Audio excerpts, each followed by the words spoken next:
now, are fixing to be raptured. He comes for his church. Now what? And he had in his hand a little book open. Now here afatra ny torin'ny mpaminany William Marion Branham mikasika ny fanambarany ny tombo-kase fito. Boky laharana faharoa. Lohateny: ny banga manelanelana ny taonan'ny fiangonana fito sy ny tombo-kase fito. Tamin'ny alahady hariva fa 17 Martsa 1790. Tao amin'ny Branham Tabernacle, Jeffersonville, Indiana, USA. And he cried with a loud voice as when a lion roars. We know he is the lion of the tribe of Judah. Over here he's a lamb, but here he's a lion.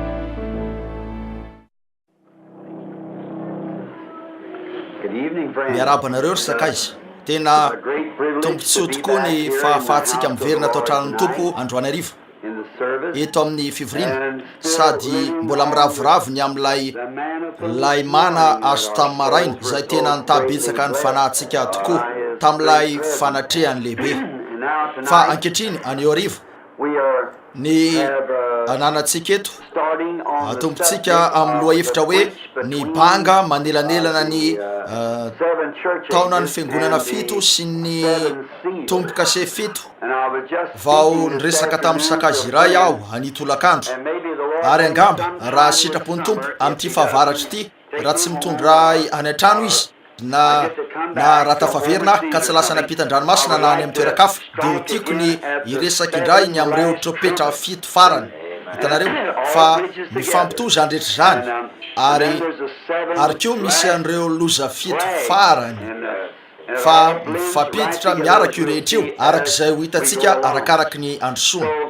Koa anio hariva raha indro fa somary andeha miady ansika, mety ho lavalava kely fotsiny aho anio hariva, na dia raha vao tafaverina teto aho dia tamin'ireo toriteny rehetra nataoko tany Phoenix tsy nisy fotoana mihitsy nafaripeo aho. Hitanareo marina zany, ary la nitoro mafy tokoa, ary teo amin'ny ataoko fa nisy fivoriana 17 nefa tsy faripeo ny tena saingy nolay toetrandro eto. Hitanareo dia zay fotsiny tsy mahasalama eto, fa loasa tsy tsara ny toetany aty, ary ho an'ny fahasalamana zanareo tiako ambara tsy mahasalama. Ka nizaniza mpitoroteny zay mitory dia efa simbatra amin'ny voalohany tendany. Nisy dokotera sakaizako nijery ny tendako indray andro ahitany zay tsy mety. Hoy izy tsy misy, hoy izy misy hoditra miamafy fotsiny eo amin'ny lalam-peonao eo, hoy izy vokatry ny fitoriteny io. Koa tahaka ny mahafaly azy zany ianareo tsara, na tonga anazy aina kokoa satria afaka nifandray tamin'ny fitoriteny lay izy. Hitanareo tsy hampaninny zany raha ho an'ny fanjakan'Andriamanitra. Eny, mety tsy vitantsika angamba nitondra ao amin'ny tenantsika ny mariky Jesosy Kristy tahaka ny Paoly tamin'ny kapoanazy, fa afaka hitondra ny mariky avy amin'ny fitoriteny sy ny fanomezana ny feontsika hanohitra andreo zavatra tsy mety sika. Koa faly tokoa sika raha tsy eo amintsika intsony ny famonoana, indrindra fa hatramin'izao fotoana zao. Koa isika ary firy aminareo eto nefa namaky ny hoe amin'ny 4 ora zao tompoko, na efa nandrehan'io hainareo tsara, amin'ny 4 ora zao tompoko.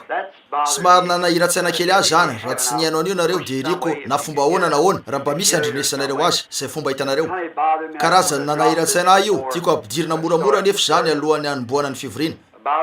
Teo amin'ny herinandro na 10 andro lasa teo, tena nikorotana aho ka tsy vitako fotsiny, tsy nanaiky nitory aho na ny anao zavatra hafa, satria tsy haiko ny amin'io, tahaka ny hoe ny zavatra tsy nandeha tsara. Nefa tsy haiko tsotro zao hoe inona io, ko dia ndray maraina be nifoa nakany amin'ny Sabino Canyon, zay 30 minitra amin'ny fiara fotsiny raha miala eo an-trano ka hatreo na 70 hatreo amin'ny tendron'ny Sabino Canyon. Avy eo misy lalana 30 maily miakatra ny tendrombohitra, tanàna hafahafa ny eny ambony eny, mety eo amin'ny tany ay 17 na 30 degré C no misy aho amin'izao fotoana zao, ary ao anaty oram-panala 2.5 metatra aho afaka 30 minitra. Hitanareo eny tapo tendrombohitra voatsely zay ny tany Phoenix, ary 2 degré C latsaky ny ohatra teo ny eo ny any. nisy dobon-drano nafanaina teo amin'izy ireo de nandro ny olona ary teo amin'ny 40 minitra tamin'ny fiarany ala teo de 40 ambanin'ny aotra tany Flagstaff hitanareo zay no tsy fitovian'ny rivotra eny ambony eny sy ny tany ay ary tena mahasalama ho an'izay voan'ny asma sy ny toy zany any nefa eny niakatra teo amin'ny kaniona ary nianikavo arak'izay mety ho tratrako de nanontanyny tompo aho raha teo ampipetrahana teny ambony teny ny amin'ny dikan'izao rehetra zao sinsisy tahaka ny hoe sahiratsaina teo nefa tsy haiko tsotro zao ny atao ary raha teo mpivavahana nisy zavatra fahafa ny tranga tiako ny hotsopo eny mety hoe restory ah mety hoe tafiditra tao amin'ny faritra iray ny tenako na mety hoe fahitany zany mirona kokoa nefa ny finoko hoe fahitany izy io de nanandra-tanana aho sady nanao hoe tompo inona ny dikany eo fipoany io ary ny amin'ny reto anjely fito tao amin'ilay vondrom-pahazavana tamin'ny endrika piramida izay nampiakatra miala tamin'ny tany ary nitodika ny atsinanana inona ny dikan'izany teo ary aho sady nivavaka de nisy zavatra ny tranga ary teo nisy zavatra ny latsaka teto an-tanako ary fantatro fa raha tsy mahazo tsara ny zava-panahy ianareo de mety ho tena hafahafa zany nisy zavatra nefa tonga tampoka teto an-tanako ary rehefa njery a de sabatra zany ary vita tamin'ny perla ny tanany ka perla tsara indrindra tamin'izay rehetra efa hitako ary lay fiarova-tanana ainareo tsara eo am'izay ataoko fa irovana ny tananareo tsy aratra io ainareo tsara rehefa iny raha miady mifanandrina ny olona volameny zany tsy de lava loatra ny lelatsabatra kanefa tena naranitra tony fiaratra ary vola fotsy namiratra zany io zavatra tsara tare indrindra tamin'izay fa hitako mifanaraka tsara tokoa tamin'ny tanako zany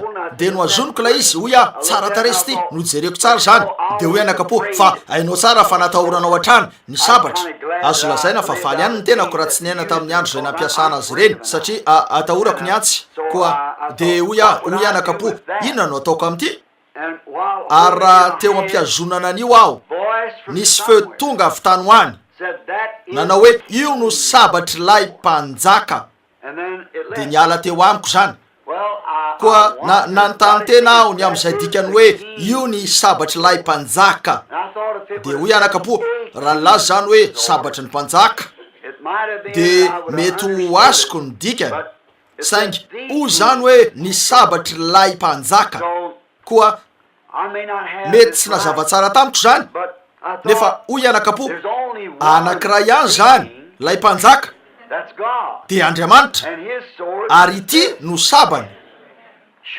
maranitra noho ny sabatra roa lela hitanareo fa raha miray amiko anareo ka nyteniko hitanareo de hoy anakapo rehefa miady mifanandrina hitanareo fa raha ny fahazo tsy misy fantatro ny amin'io nefa na koa hoe ny fitsipika mikasika ny ady mifanandrina nefa zao ny tena fahazaoko azy miady mifampiditra ny lelantsy aveo amin'ny farany reo sabatra raha tsy afa-miala izy ireo ataonao sy ny fahavalonao zay tsy ampialan'ireo sabatra tahaky zao ary eo no ilana ny tanjaka ilay lehilahy miady mifanandrina satria hitanareo fa anandrifon'ny foko ny sabana ary ny aho eo aminy nefa tsy afa-miala izy ireo satria mifampiditra ny antsinay rotota de mifampiditra zany ka lasa mikambana aveo reo sabatra fa izay mahavita mandavony anankiray efa volona melon'ny fo ny sabany koa ilaina ary na de hoe sabatra aza ny teny de mila tanany finoana matanjaka mba hiazony zany eo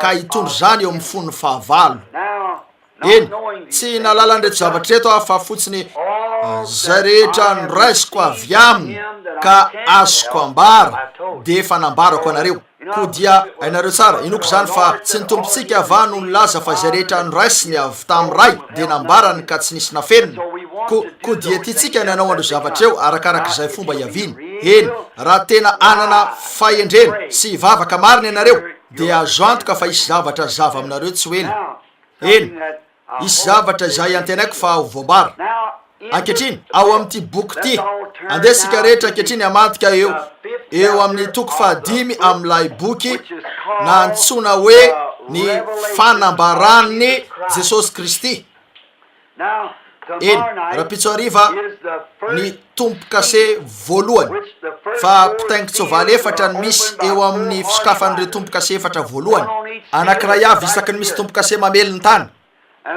koa dia mety tsy ho lavy izy ireo mety ho vitantsika hatramin'ny latsinainy talata larobia hatramin'ny lakamisy avy eo ataoko fa ny amin'ny fahenina ny tompo-kase fahadimy ny fahenina ary ny fafito no tena mety ho lavalava koa anome fotoana kely ialanareo sasatra foy angambo zany mikasika nanomboka an'ireo fivoriana eto ataoko fa amin'ny fito ny fivorikariva mandritry ny herinandro ary hoeo amin'ny lampiazo ny tenako amin'ny fito sasany marina fa zay no mety atafavoaka atsika amin'ny sasakalina koa ny oatra adiny ray aho tamin'ny maraina tsy zay loatra ny tiako ambara kanefa de tsy haiko hoe amfiry satria tsy fantatro ny am'ilay mpitaingin-tsoavaly voalohany tsy fantatro ny amin'ny tompo-kase faharoa fahatelo faefatra fahadimy fahenina na ny fahafito ny tenako am'izao fotoana zao mbola tsy fantatro hitanareo miankina amin'ny fotsiny aho koa zay no antony iezahako amin'ity herinandro ity amin'ny fanampian'ny fahasoavan'Andriamanitra satria inoko fa raha tena mazava tsara aminareo ainareo tsara ny am'ireo fahitana tsy misy zavatra azonareo ambara mandra-pahazon'ny tena lalana anambary zany efa imbetsaka ianareo rehetra no nandriany laza hoe makao amin'ny trano ray ny tena angamba misy satroka mipetraka eo ary tsy ho sitra ny zaza toy zao io na zay oloneo raha tsy efa napetraka etsy zany tsy azoko ambara azy ireo zany sady tsy azoko atao koa ny mamindra ny oetsy tsy maintsy misy fomba hafa ifindrany tsy maintsy misy olo-kafa mandray an'io ka mamindra azy ary efa milamina ny rehetra eo vao azo ambary zany koa mitoeram-bavaka ankehitriny eny aloha kely nidirantsika amin'ilay boky andesika iresaka aminy sady anondrika alohantsika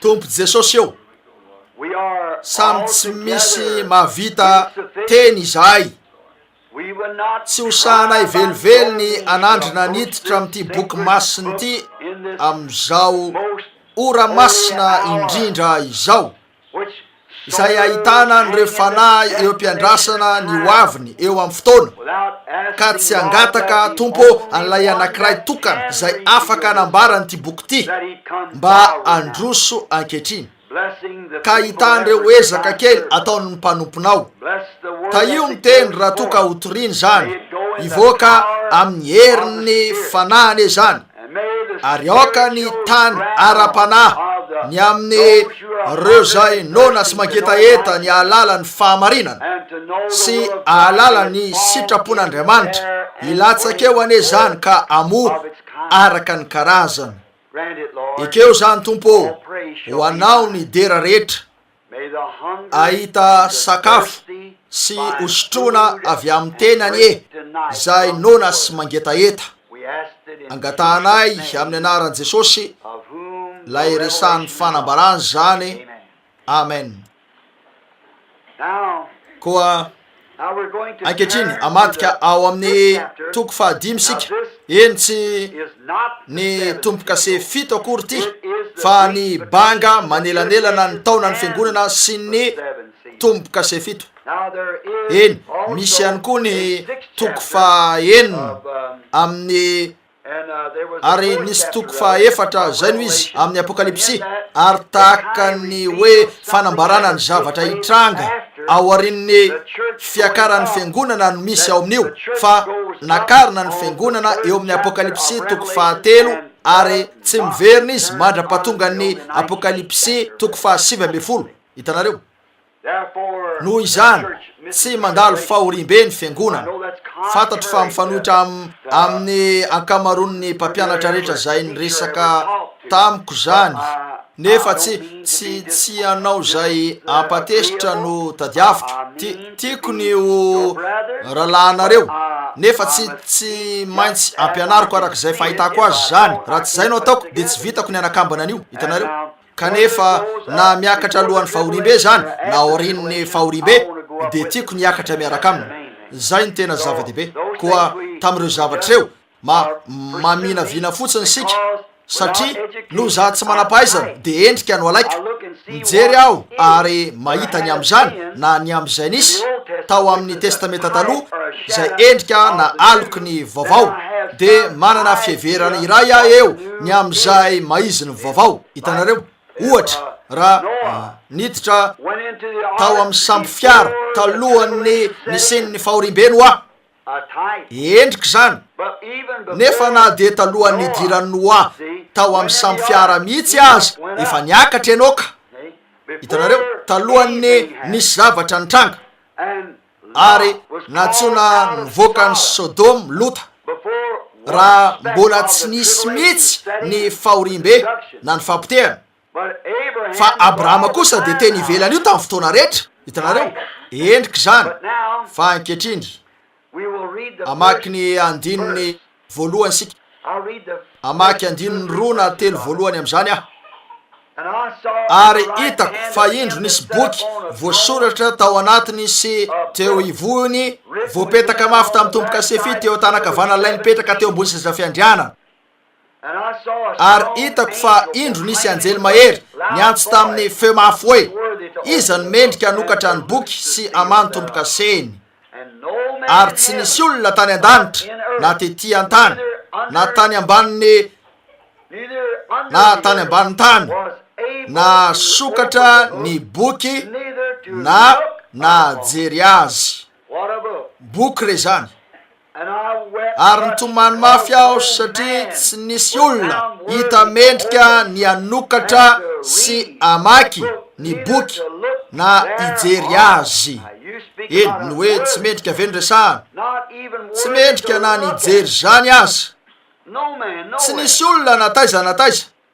Ary ny anankiray tamin'ny olona nanao tamiko hoe aza mitomany indro ny liona avy amin'ny fireneny Joda de ny solofony Davida no efa naresy ka anokatra ny boky sy amany tombo-kaseny fito. Ary hitako fa indro teo afovoan'ny seza fiandrianana sy ny zava-manana efatra teo afovoan'ny olona nisy zanak'ondry nitsangana tahaka nefa voavono, nanana tandroka fito sy maso fito, de ny fanahy fito n'Andriamanitra nirahana akany amin'ny tany rehetra. Ary tonga izy ka nandray ny boky teo an-tanakavanan'ilay nipetraka teo ambonin'ny seza fiandrianana. Ajantsika kely eo aloha ny famakina ny Apokalipsy 5 tafiditra hatramin'ny andininy fahafito.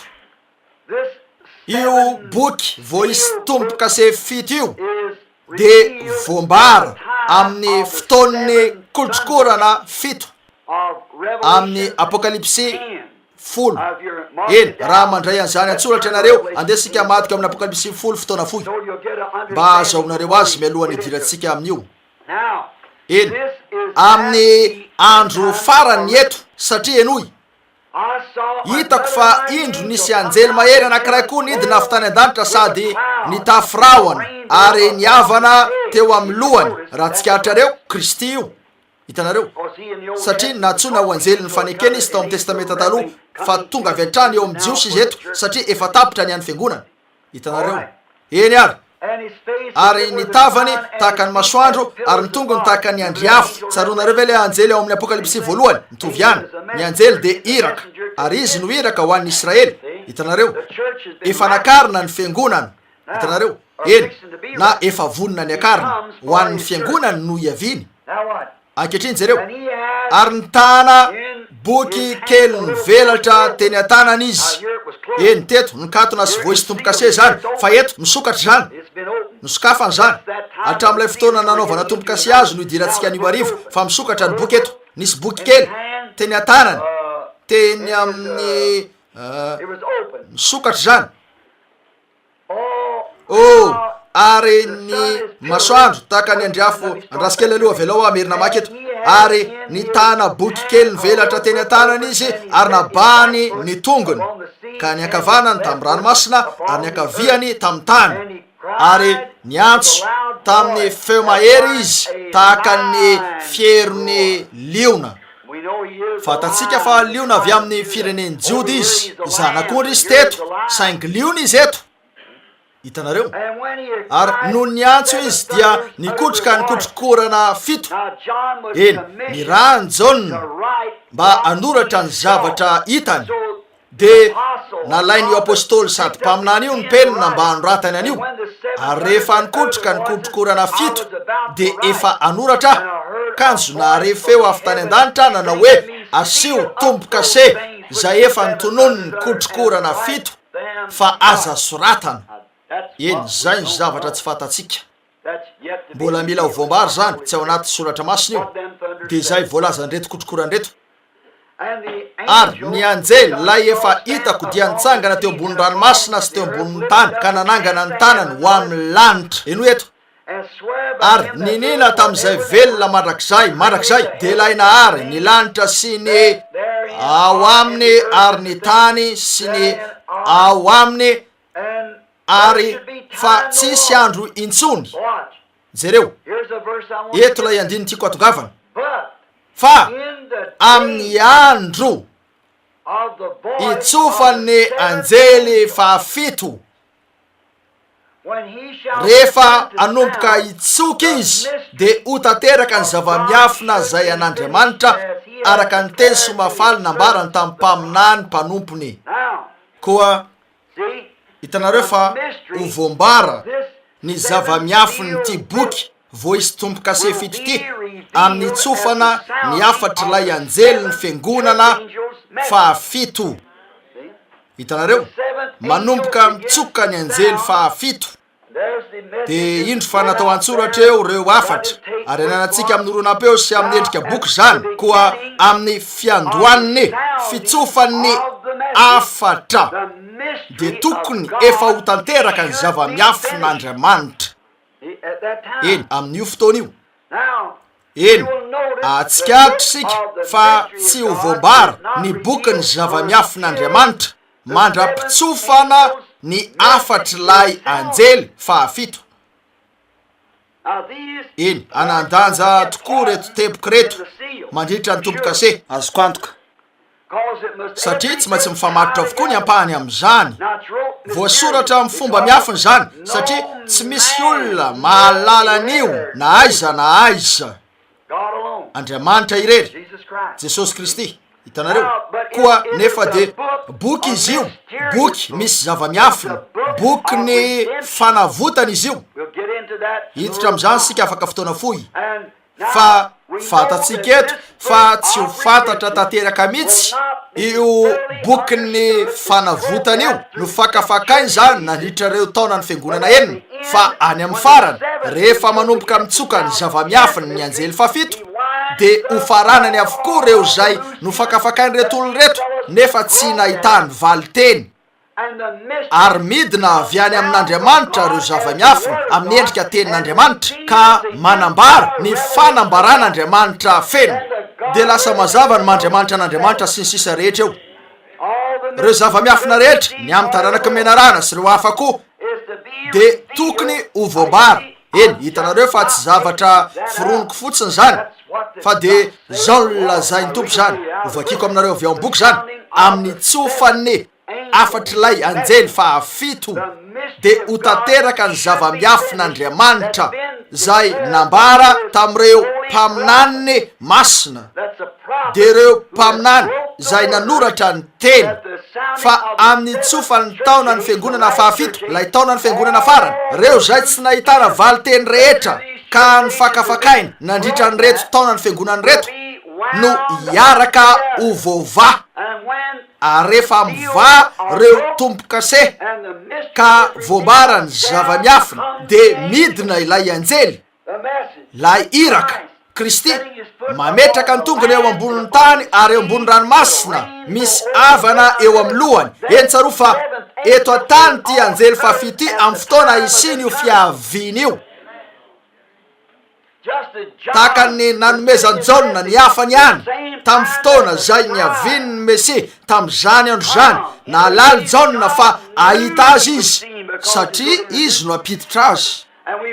Ary malala sika fa ao amin'ny soratra masina ny Malakia 4 fa isy anankiray tahaka ny Jaona de la Eli zay afaka hiaviany ny tenin'Andriamanitra, ary izy no anambara amin'ny alalan'ny fanahy masina an'ireo zava-miafin'Andriamanitra rehetra ka ampody ny finoan'ireo zanaka iverina amin'ny finoan'ireo ray apostolika ka ampody indray an'ireo zava-miafina rehetra zay ny fakafakaina nandritra ny reto taona ny anaram-piangonany reto. Eny, zay ny voalazany teny, tsy tompona andraikitra aho afa-tsy za ilazainy. Hitanareo, voasoratra zany ka marina, teny zany tokoa izy io. Eny, hitatsika fa ity boky voisy tomboka se 7 tiara no zava-miafiny fanavotana, bokyny fanavotana izy io avy amin'Andriamanitra. Eny, ny zava-miafina rehetra amin'ny fotoana io de tokony ho tanteraka eo amin'ny fitsofan'io iraka io. Eny, io lay anjely ety ambony tany, ary misy anjely anankiray iraka mahery midina. Hitanareo fa avy eto tany ty anjely ty iraka, misy anankiray nefa eto tonga avy any an-danitra, manana ny havany fanekena. Hitanareo, tsy afaka ho afaka ohatran'ny Kristy io. Tena mitovy tsotro zao tamin'izay nisy tao amin'ny Apokalipsy toko 1, nijory teo anivon'ny fanaovanjiry volamena 7, sady nisy avana no tahaka ny vato jaspi sy karneola. Ary indro fa miverina izy eto ato amin'ny toko 10, aorin'ilay fotoana ho avy zay ahatanteraka an'ireo zava-miafina rehetra sy amana an'ireo tompo-kase sy ny fanambarana hoe tsy misy andro intsony. Ary hoy izy, rehefa manomboka mitsoka ny anjely 7 de ho tanteraka ireo zava-miafina ka ho fotoana isehon'ilay anjely eo. Manakaiky an'io sika, tsy lavitra. Eny, ankehitriny, Mario, tompo-kase 7 no miazona ny zava-miafina lay boky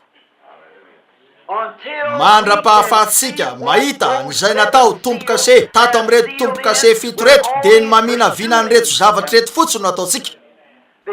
Satria toy zay efa nambarako anareo tamin'ny maraina, tamin'ilay afatra kely netiko androany maraina ny amin'ny hoe miafina ao amin'ny fahatsoran'Andriamanitra.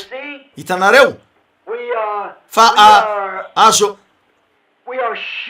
antoka fa odiso an'io zavatra io sika raha tsy tena voambara marina tokoa amin'ny alalan'ny fanahy masina zany ka voamarina araka zany. Hitanareo, raha misy mpaminany mitsangana ka miteny aminareo hoe zao no tena dikan'ity nefa tsy hamarin'Andriamanitra araka zany io de atinoa zany. Hitanareo, fa tsy maintsy hamarin'Andriamanitra zany ny fanambarana tsiraray sy ny zavatra rehetra mba ho marina zany. Hitanareo, koa hitandrina ny am'ireo zavatra reo zanany. Hitanareo, ary membena tsara. Mario, ny tompo-kase 7 eo amin'ny boky dia ny reto tompo-kase 7 reto no nanisy tompo-kase an'ilay boky. Hitanareo, vo isy tompo-kase tanteraka lay boky. Hitanareo ve zany? Boky vo isy tompo-kase tanteraka lay boky mandra-pisokatry ny tompo-kase 7. Nasina tompo-kase tamin'ny tompo-kase 7 izy io. Eny, sy nikotrokorana 7 akory io. Hitanareo, tompo-kase 7 eo amin'ilay boky ny eto, ary lay boky dia tsy ovahana mihitsy ny tompo-kase mandra-pahatonga ny afatry lay anjely 7. Hitanareo, koa mamina viny sika fa ny tena fanambaran'Andriamanitra de ho tonga amin'ny fataterahana rehefa ho tsofony zany lay fahamarinana voamarina. Eny, zany tokoa ny voalazany teny, ho tanteraka ireo zava-miafina amin'io fotoana io. Ary io boky vo isy tompo-kase 7 io tsaroa fa mikatony zany eto ao amin'ny Apokalipsy toko 15 fa nisokatra zany ato amin'ny Apokalipsy toko 10. Ary ankehitriny ho jerentsika zay lazainy boky mikasika ny fomba natonga azy nisokatra, ary tsy nampahafantariny zany mandra-pakany zanak'ondry an'ilay boky sy amahany an'ireo tompo-kase ary anokafany an'ilay boky. Hitanareo, tsy maintsy noraisy ny zanak'ondry lay boky, miafiny zany. Eny, tsaroa fa tsy nisy olona tany an-danitra, tsy nisy olona teto an-tany, papa, eveka, kardinaly, presbitera ambony na izy ka afaka namahany reto tompo-kase reto nananambara n'ilay boky afa-tsy ny zanak'ondry. Fa na makafaky sika na minavina diso lalana na nytantena ka zay ny mahatonga antsika rehetra ao amin'ny fisavorotana toy zao eo amintsika nefa ny fampanantenan'Andriamanitra fa osokafany zanak'ondry tanteraka io boky ny fanavotana io ary ovan'ny zanak'ondry reo tompo-kase ho aminy amin'ny andro farany zay velomantsika ankehitriny ary tsy nampahafantarina io mandra-pandraisan'ny zanak'ondry an'ilay boky ka amany an'ireo tompo-kase satria tsaro fa noazony ny tanan'ilay nipetraka teo ambonin'ny seza fiandrianana lay boky fa tonga eo amin'ilay mipetraka eo ambony seza fiandrianana ny zanak'ondry ary raisiny avy eo an-tanany akavanana lay boky raisiny lay boky lalina zany iezaka nazava tanteraka an'izany sika raha vitantsika miaraka amin'ny fanampiny ny fanahy masy eny miankina aminy sika ary hitantsika tio arina fa amin'ny andro farany zany rehefa tsy hisy andro intsony tsy misy anara-piangonana manana zo ny andika ny amin'ilay boky tsy misy olona manana zo ny andika zany ny zanak'ondry izy no mandiky zany ary ny zanak'ondry izy rery any no manonona zany ary ny zanak'ondry no mampafantatra ny teny amin'ny fanamarinany sy amin'ny famelomany ny teny hitanareo zany tokoa mario ary tsy voambary io mandra-pa tsy voambary io boky io mandra-pahatapitra reo taona ny fiangonana sy reo taona ny anara-piangonana ka tsy misy andro intsony hitanareo ve zany ao ariny ny fataperan'ireo taona ny fiangonana sy reo taona ny anara-piangonana ihany vovoambary zany zany no mahatonga n'io zavatra io ho ao amin'ny korotana mahatsiravina amin'izao arivo zao hitanareo maka fampianarana kely izy reo de mandeha miazakazaka maketsy amin'ny ilany etsy manao hoe zao le izy maka fampianarana hafa indray ny anankiray de mandeha miazakazaka makery amin'ny ilany ery manao hoe zao le izy de samy manorona anara-piangonana ioambaniny zany ny tsirairay ka nahatonga antsika nanana anara-piangonana anjatony maro nefa mbola misy korotana hita eo amin'izany rehetra zany de manontany ny olona hoe inona ny fahamarina jereo raha tsy zay nitranga zavatra misy amin'izao andro zao nampanantena nefa izy aveo fa rehefa tapitra zany fotoana zany de isy ny fitsofan'ny feo an'ny anjely fafito de hovoambarany amin'ilay boky eo eny amin'ny fotoana io eny aza milaza hoe tsy misy olona tsy voavonjy reo olona tany aloha tany reo saingy reo zava-miafina no tsy nazava tamin'izy reo ny fomba ahafahan'Andriamanitra ho telo anefa na de zany aza tokana ny fomba ahafahany soratra masina milaza hoe manaova batisa amin'ny anarany ray zanaka sy fanahy masina de milaza indray ao ambadika hoe manaova batisa amin'ny anaran'i Jesosy hitanareo zavatra betsaka tokoa ahoana mono nafahanevaninana poma ka natonga ny fahafongorany zao tontolo zao hitanareo ahoana no ahafahan'ireo zavatra eo isy nefa nampanantenaina fa ho voambara reto zava-miafiny reto amin'ny andro farany zavatra kely tsy nahitana valo teny zany ka tonga teo amin'ny seritry reto mpiady mahery reto tahaka ny Irénée ry Martin Masda Martin ry Polycarpe sy reo afy reo ry Luther ry Wesley sy reo rehetra reo hitanareo ary toy inona no niavin'izy reo ka zara raha nivelona fotoana fohy mba hitondra hazavana anankiray ka amoaka an'izany nefa maro ny zavatra navelan'izy reo tao amin'ny fahamaizinana tonga tatio arina ny taona pentekotista tahaka ny taona luteranina niala teo amin'ny sorodalana izy reo nefa mbola tsy naninona teo aza lazaina hoe tsy tao marina izy reo tao izy reo saingy mbola nisy an'ireo zay tsy nahitany valiteny ka tsy hainy nazavaina kanefa tao amin'ny nahoana tsy novahana ny tompo-kase teo mba anambara feno tanteraka ny am'ireo zavatra reo hitanareo fa aveo amin'ny andro farany no tsy maintsy amahana olana sy ampitana an'reto zava-miafina rehetrareto ary tsy maintsy vahany zanak'ondry ny tompo-kase ary ambara amin'ny fiangonana de tsy misy andro itsony eo hitanareo mahafinaritra zany koa lay boky ary de bokyny fanavotana eny mitoriany zany fa hojeretsika tio arinany amin'ny fomba hidiran'ireo 4 amby 4 alina amby raha etsy sisy eny ary ny jiosy zany ankehitriny Paoly andesika makifoy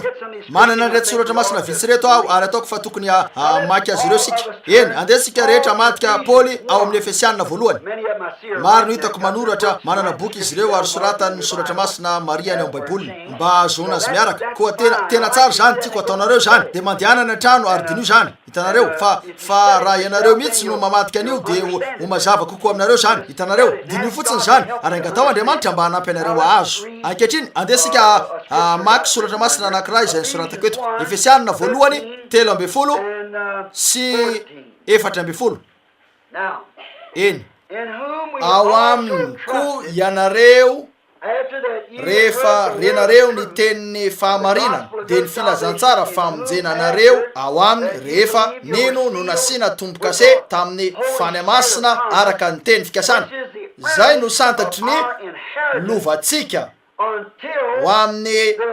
fanavotana ny olona zay nalainy ho an'ny tenany ho fiderana ny voninahiny hitanareo ankehitriny raha mbola manokatra ny soratra masina sika de andeha eny ny fany masina tenany mihitsy eto no tombo-kase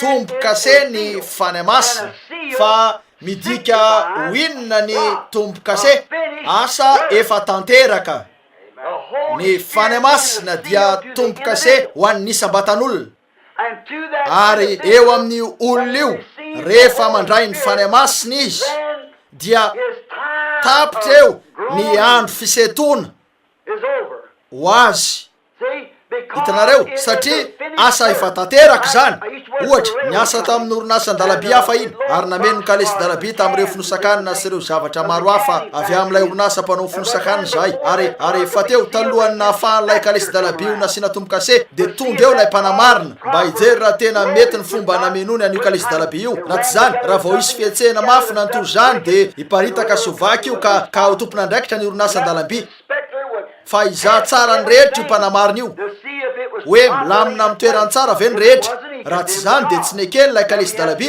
de voatery zahay ny amerina ny rehetra io ndray mandra-pahatonga n'lay mpanamarina ho afapo ary rehefa afapo lay mpanamarina eo de akatony ny varavarana ny mpanamarina no manakatona ny varavarana ary asian'lay mpanamarina tombo-kase eo am'izany ka tsy misy olona afaka mahany tombo-kase io mandra-pahatongany any am'izay andefasana azy zay ny zavatra ataon'ny fany masina hitanareo mandeha izy ka manara-maso zay ny mahatonga anareo tsy afaka hanana an'ireny zavatra ireny ka hoy ianareo miteny tafiteny tsy fantatra anika nandita amin'ny fanahy tsy misy idirany am'izany io hitanareo manara-maso an'io olona io ny fany masina mandra-pahatongany ho afapo tanteraka ka fantany maizy azy ireo koa vo izy tombo-kase hatramin'ny hoaviny mandrak'izay izy ireo tsy misy na inona afaka mahany tombo-kase io ny baiboly ho anareo mandray notiny soratra masina hoy ny Efesianina 4:13 hoe aza mampalahelo ny fany masina Andriamanitra zay nanisiana tombo-kase anareo mandra-pahatonga ny andro fanavotana anareo azony io teny hoe fanavotana io hitanareo mandra-pahatonga ny andro zay anambarana ny bokyny fanavotana ka iaviny lay mpanavitra mba hitaky ny fananany tsy misy mahavahany io hitanareo aza mampalahelo azy mitoera ataovy zay zavatra akasitran'Andriamanitra satria vo isy tombo-kase lay boky eto sady vo isy tombo-kase ianareo ny fany masina mihitsy no tombo-kase ny tombo-kase de midika eny avy tao amin'ny rakibolana ny nakako andretiteny reto ny tombo-kase de midika hoe asa efa tanteraka ary rehefa nivahana ny tombo-kase fahafito de tanteraka ny zava-miafin'Andriamanitra zay vo isy tombo-kase tao amin'reto tombo-kase miafiny reto mandra-pahatonga ny andro zay amahana ny tombo-kase io de eo voavoambara ny zavatra voarakitra tao am'izany raha manontany ny olona ny am'izay misy ao am'ilay kalesy dalaby ka hanao hoe zao ny tokony ho ao tokony isy an'izao mamina viny izy fa rehefa miva ny tombo-kase ka misokatra ny varavarana eo vao hitatsika ny ao anatiny ka hita tsara ny zavatra misy ao azonareo ve zany ary amin'ny andro farany any vao isy zany ny dikany tombo-kase hafa koa de ny hoe misy tompony hitanareo misy marika eo amin'ilay tombo-kase maneho ny tompony rehefa voavidy tamin'ny rany Jesosy Kristy ka nasiana tombo-kase tamin'ny fany masina ianareo dia tsy any zao tontolo zao intsony na an'izay zavatra eo amin'izao tontolo zao an'Andriamanitra ianareo. Misy zavatra hafa ihany koa, ny tombo-kase dia aro. Midika ny tombo-kase hoe voaro ianareo. Eny ho anareo zay tsy mino ny amin'ny aro mandrakizay tsy fantatro. Eny nefa ny tombo-kase dia midika fa voaro hatramin'izay andefasana azy zany. Loza ho an'izay olona nandrana ny amahany tombo-kase io ary tsy azo vahana ny tombo-kase ny fany masina. Samy nandriany laza ianareo hoe ony olona nampanao an'izao ny devoly. Tsy ny devoly nanao an'io, tsy voahisy tombo-kase ao fotsiny ianareo. Satria rehefa voahisy tombo-kase ao ianareo dia voahisy tombo-kase any ivelany izy. Hitanareo? Eny ianareo no nivoaka teo aminy. Tsy afaka hiditra izy ka azo anareo satria ny fomba tokana hidirany dia ny andalo amin'ilay diga rehefa nandalovanareo ihany. Ilainy ny vonjena ho amasinina ary ho fenona ny fany masina dia ho rahalahinareo izy eo. Koa hitanareo, koa tsy izy nanao an'io. Tsia tonga hatreo amin'ny sisintany fotsiny ianareo dia niverina nitsiritra andro zavatra zao tontolo zao. Tsy mbola nandroso hatramin'ny farany ho ao Kanana mihitsy ianareo. Eny namaky ny Jordana ka maty amin'ny maizy ianareo. Hitanareo? Ankehitriny Mario. Eny voahisy tombo-kase ty boky ty ary voahisy tombo-kase ianareo miaraka amin'ilay boky mandra-pahatonga ny andro fanavotana ao amin'ny Romanina 8:20 sy 3:20 indray. Andesika andray an'io ary ataotsika ho fototra iangany zany dia ataoko fa ho azontsika mazava kely kokoa zany raha samy amaka ny tsiraray avy. Misy soratra masina vitsy omeko anareo eto mba ahafahantsika mijery azy ireo raha mbola malalaka tsara ny fotoana. Eny 8 Romanina 8:20 no anomboana azy fa fantatsika fa zao zavatra ary rehetra zao dia miara-misento sy miara-marary toy izay efa hiteraka mandraka ankehitriny. Ary tsy zany ihany fa isika koa na dia manana ny voaloham-bokatry ny fanahy aza. Isika aza dia misento ato anatsika miandry ny fananganananaka dia ny fanavotana ny tenatsika. Ola tsy mahatonga antsika zoky olona ho faly va zany? Tokony hahatonga antsika ho faly zany. Ny fiandrasana anio orio. Mazava tsara amintsika fa eo amin'ny fitsanganana voalohany no isy zany. Hitanareo? Miseto ny zavaboary. Miseto isika. Miseto ny zavatra rehetra. Satria tsapatsika fa misy zavatra tsy eo amin'ny toerany. Ary ny antokana ahafahanareo miseto ka miandry ny amin'io dia satria misy fiainana vaovao niditra tato izay miteniny amin'ilay tontolo vaovao. Tahaka ny vadika voatsely zay no tao amin'ny fivarotana lehibe anankiray dia hoy mizavatra hafahafa hitantsika io misy ramatoa manao roby tena hafahafa tokoa zany. Hitanareo? Izy ireo saiko tsy manao roby ny akamaroan'izy ireny. Hitanareo? Ary nahoana misy tsy fitandremana eo amin'izy ireo. Mivoaka eny nefa tsy manao roby. Koa teo zahay tsy fitandremana nininy zany dia hoy meda tamiko izy Ribil. Nahoana ny toy zao? Hoy aho zay fotsiny fa na misy eto amin'ny firenena. Ary hoy rehefa makany Alemana ianao misy karazana fananana n'izy ireo any. Any Finlande misy fanahany firenena nanany. Tonga eto Amerika ianao misy fanahany firenena nanantsika. Ny fanahany firenentsika dia ny miany ihany. Mivazivazy. Fantarareo ve ny antony? Nifototra teo amin'ny fampianaran'ireo apôstôly sika. Nifototra teo amin'ny fitondran'ireo lehilahy ambony sika tahaka ny Washington, Lincoln. Saingy niala teo amin'io fototra io. Ary fantatsika ny zavatra efa miandry atsika. Fantatsika fa efa voasoratra eny amin'ny bomba atomika ny anarantsika. Fantatsika fa efa eo anoloantsika ny fanadevozana. Tsy ilainareo ny mamita tena. Mampatsiaro an'ireo mpanao atsika na eny ireny zany zay manao vazivasy sy manao fahadalàna eny ary manao ny ataony miaraka amin'ny lehilahy eny ny vehivavy.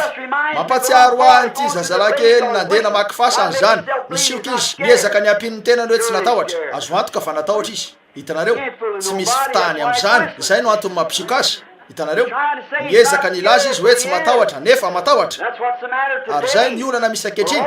Nefa fanantenana voatatoinina ho an'ny mpino, zay manandra-tanana satria manakaiky ny fanavotana atsika. Rehefa mahita an'ireo zavatra ireo mitranga izy, fotoana lehibe ho an'ny mpino zany.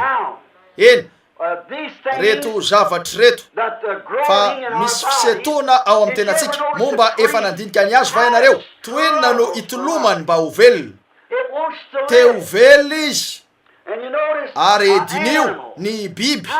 Toinona rehefa ho faty izy, toinona ny tolomany, dinio ny olombelona. Ny zavatra rehetra miseto ny zavaboary, miseto ato anatsika sika. Hitanareo, fatatsika fa misy zavatra tsy mety. Hitatsika avy amin'reto andininy reto fa misy zavatra very na ny olona na ny tany, ny zavaboary amin'ny endriny rehetra no very zavatra. Satria hitatsika avy amin'ty teny tamin'ny tsindrimandry ty fa misy antony mampisento azy. Tsy misento ianareo raha tsy efa misy antony mahatonga zany. Toy izay nambarako ny amin'ny ranomainty, misy antony zany. Tahaka zany eo amin'ny vavaka ao any marary, mandra-pahitanareo na tonga an'io. Fantatro ny fanafodiny, nefa tsy maintsy hitako ny nahatonga an'io. Zay no antony tena ilana sy mazava-dehibe an'ireo fahitana. Maneho zava-miafina ao am-po zany, miteny amin'ilay olona hoe taiza nanaovan'ny fahadisoana sy ny amin'izay tokony ataony. Hitanareo, na toinona marony ny fanafody hoaninareo, na toinona marony ny dinoilo araraka eo amin'ny lohanareo, na toinona mafiniky ataon'ny olona eo aminareo, raha misy zavatra tsy mety eo de tsy ala eo izy. Hoia hoe izy Satana zany. Eny amin'izao andro zao misy fandrosoana nanatsika amin'ny resaka fitsaboana, nefa mbola tsy misy fatatsika ihany ny amin'reto zavatra eto.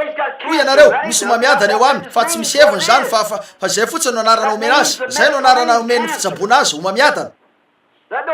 Tsy misy fandraisany amin'izay maizy an'io zany, zay no anarana iantsotsika azy. Antsoina fotsiny amin'ny anarana hoe ho mamiadana io, fa raha ny tena maizy azy fakafakao ny aminy fa demia io. Eny, lasika hoe ota fotsiny ny antsotsika azy, fakafakao zany. Inona ny ota? Maro ny olona manao hoe misotro mijangajanga, tsia vokatra avy amin'ny ota zany. Hitanareo, zay no ateraky ny ota. Hitanareo, ny tsy finoana ny tena ota. Ka zay no niantsona sy nalalana azy. Raha toka piny ianareo de tsy hanao an'ireny zavatra reny. Kanefa natoinona famasinana izanareo amboamboarina, ary natoinona fivavahana izanareo atao, raha manao an'ireny zavatra eny ianareo de tsy pino. Ao amin'ny soratra masina zany. Eny, misy zavatra very ary misento zany, miezaka ny iverina ho eo amin'ilay toerany voalohany indray zany. Mba azonareo etreretona ve ny olona zay latsaka avy eto tany ao anaty lavaka lalina anoany, zay mitsambikimbikina sy mananika ary mifikitra, tsy maintsy mahita fomba ialany amin'ny lavaka io izy ireo. Tsy eo amin'ny toerana nisy azy voalohany izy ireo, ary mika mafy amin'izay heriny izy ireo, mamikitra amin'ny rindrina, tabataba na manao izay azony atao, miseto izy ireo satria te hiverina eo amin'ilay toerana nisy azy tamin'ny voalohany.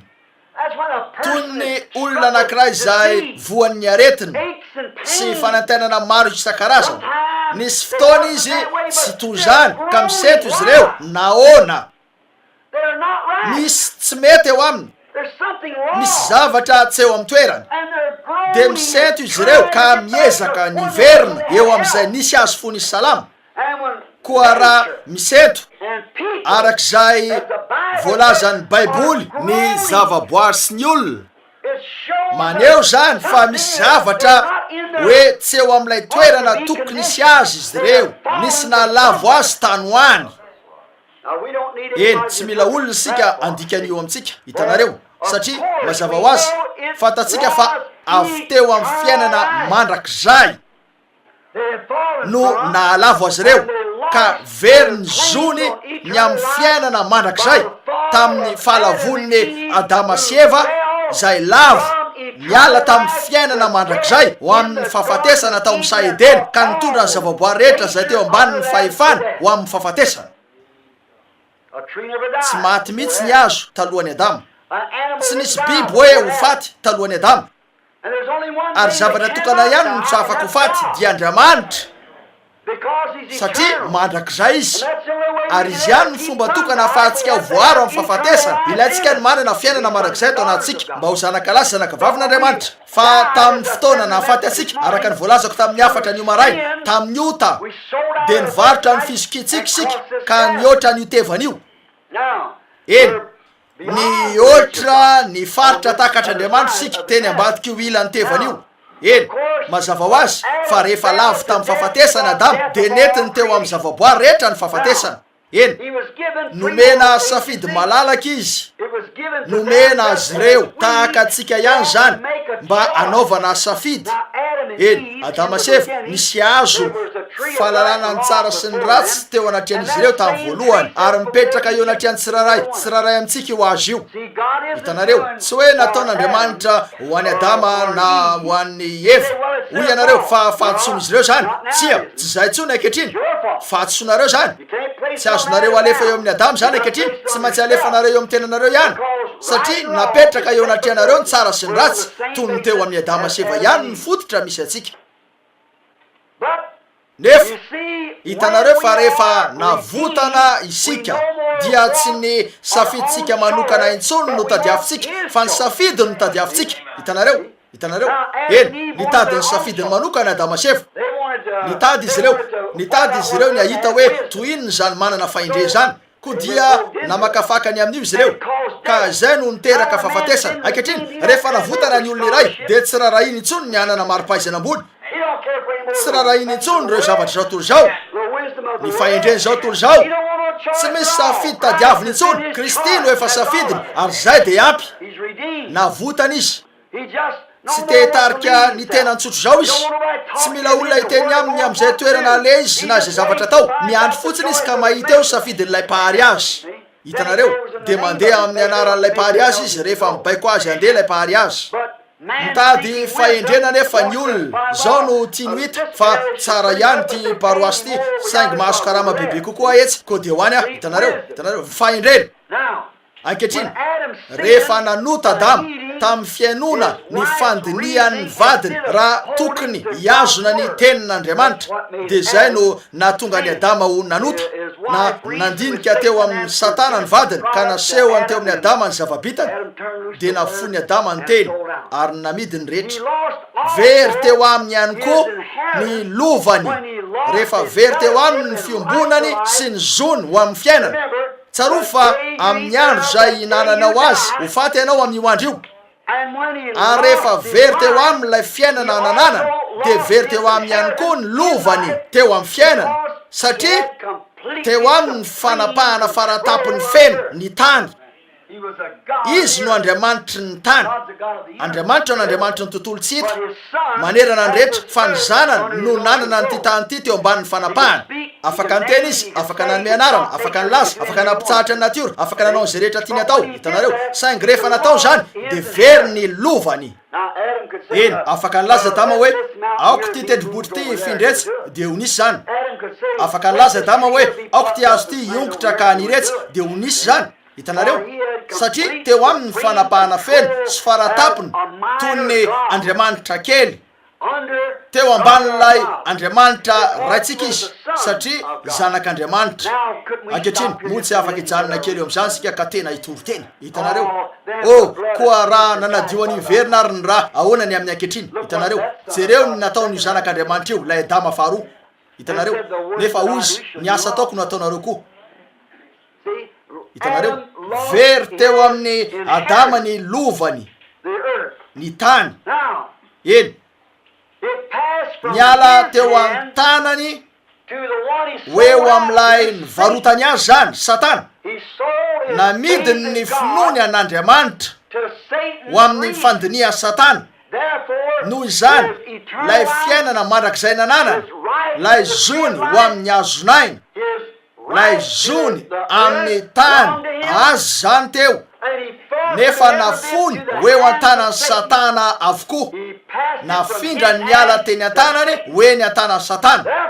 Noho izany ankehitriny io no iny fa eo ndray zany sady efa voaloto fa ny taranaki Adama no namotika ny lova zay tokony ho fananany Adama, de ny tany zany.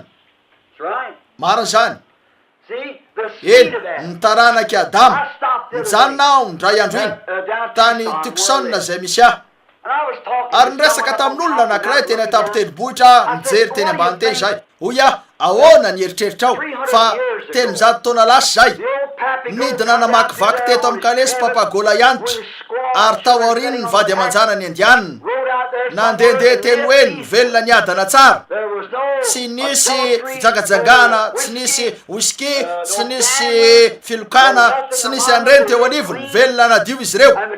Ary nidina teny amin'ny lakandrano ny amboalo isaky ny alina namakivaky ny Tucson midradradratra, ary nisy prosopis sy raketa namonina nodidina ny moron-drano, de nijery an'izany Jehovah ka tena nitsiky. Tonga teo anefa ny olona fotsy, ary inona ny nataony? Ngotany ny raketa, nolotony tamin'ny finosana labiera sy ny tavoangina whisky ny tanàna, nopitehany ny fitondran-tenany firenena. Ny antokana nafahany nandresy ny Indianina de namonono ny sakafony reo ombody. Ndray andro rehefa namaky teo amin'ny Tombstone tao amin'ny trano fitehirizana de nahita ny sariny Geronimo, ary maro aminareo mety mieritreritra hoe jiolahy Geronimo, hoay izy ny tena Amerikanina, tsy nanao afa-tsy niady ho an'ny rariny izy, de zay nomena Andriamanitra azy tany sy firenena ary toerana ivelomana, tsy miampanga azy aho. Fa rehefa niditra teo reo miaramila fotsy hoditra de naka ankeriny ny tany, namona azy ireo ivoaka toy ny andiana lalitra, ary teo lay sary voalohany nalaina ny amin'ny foibe fitsabona nananany Geronimo na ny hopitaliny. Nisy lamba rona telo ny velarina teo amin'ny hazo kely naniry nasinan'ireo naratra, niadiny amin'ny zono men'Andriamanitra azy ny Indianina zay tena Amerikanina marina. Ary teo nisy zaza teny amin'ny Geronimo teny ambalahany, ary teo izy sady nijery an'ireo mpiadiny nandera teo andalam-pahafatesana, tsy nisy penicilline nantoy zany, tsy nisy fomba nanampiny azy ireo, de ireo zay tena Amerikanina napetraka Andriamanitra teo nefa atsona ave izy aveo hoe jiolahy, lehilahy mahery fony atsoko azy. Tsy ony lavolevona mihitsy coaches, efa layanitra izy, fa nitafika Amerikanina no nandahatra ny andiany teo de nandeha teny ka nanao zay nafaty an'ireo ombody, nivoaka isan'ny tokony teny izy ireo, ary sarpa no namorona basy famonona ombody, de lasa teny izy ireo ka nanao hoe oh nafinaritra ny androandroany. Rehefa vita ny fitifirana avy tao anaty kalesy dalaby na mpitondram-pandeha de hoe nafaty 700 androany, ombody 700 zay tokony ho ampy na velona ny foky Indianina ray manontolo nandritra ny 2 taona na mihoatra. Inona nataon'izy ireo tamin'izany? Navelany tsitra tany anefitra, fatim-bibiny, botsiny, efa maimbo no namenony sy nandotony firenena. Nohaniny ny amboalo, rehefa namono ombody ny Indianina de nanao fivoriana fanimpom-pivavahana, nalainy ny kitrony, lesorony zany mba hanaovany vilany fanendasana, hohaniny ny henany, na dia ny hena atao anatin'ny kibony azy, nalainy avokoa ny henany ka naantony sy namaininy zany, namainy ny hodiny de nanaovany akanjo sy lay. Tsy nisy mihitsy fa rehefa tonga teo ny fotsy hoditra no jiolahy, izy ny mpanao meloka bevavy, fa niditra teo izy ireo ary namono an'ireny ombody reny ka nanao fahirana an'ireto Indianina reto, ary izay rehetra olona mendrika azy de iadiny amin'izao no men'Andriamanitra azy. Pentina eo amin'ny sainam-pirenena Amerikanina zany, de ny zavatra nataon'izy ireo tamin'ireo Indianina Amerikanina, rano marina izy ny tompony. Ahoana ho ianareo raha ny Japon na ny hafa ny Rosia no hitreto ka hanao hoe miala eto anareo, mivoa eto anareo ka hanao amintsika sy ny zanatsika arak'izay nataontsika tamin'ireto Indianina reto? nefa tsaro fa namafy sika ary ijiny sika ankehitriny. Lalàn'Andriamanitra zany fantatrareo tsara. Misy ny fotoana fambolena, avy eo misy ny fotoana fijijana. Ataoko fa ratsy tokoa zany. Eto koa inona no nitranga? Lay taranaka Adama voaloto no nandoto sy nanimba tanteraka ny firenena. Fantatrareo ve falazain'ny Baiboly zany? Ary satria zay no nataon'lay taranaka Adama voaloto de animba azy ireo Andriamanitra. Tianareo vakina ve zany? Andeha ro jereny vosoratra eto zany. Avadio amin'ny Apokalipsy 2:10 de ho hitantsika. Raisiny Apokalipsy 2:10 fa ho hitantsika ny voalazan'Andriamanitra ny am'ireo izay manimba ny tany. Ny 2:10 ary andesika andray ny andininy fa 20 ataoko fa zay 2:20 20 eto ary sika. Ary tesitra ny firenena maro ary tonga ny fahatezeranao. Eny jereo ny fahatezeran'Andriamanitra sy ny fotoana itsarana ny maty sy anomezana valopity ny mpaminany mpanomponao sy ny olona masina ary zay matahotra ny anaranao na kely na lehibe ary mba animbanao zay manimba ny tany. Inona no isy eo amin'izy ireo? Ijinja zay nafafina.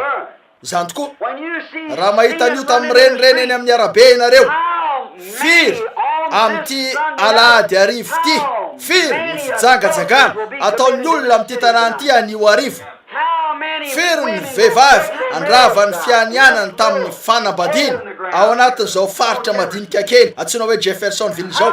Firy ianareo ny fanalana zaza voarakitra ao Chicago ao anatin'ny 30 andro, fa eo anelanelany 500 sy 4 alina na 3 alina isam-bolana.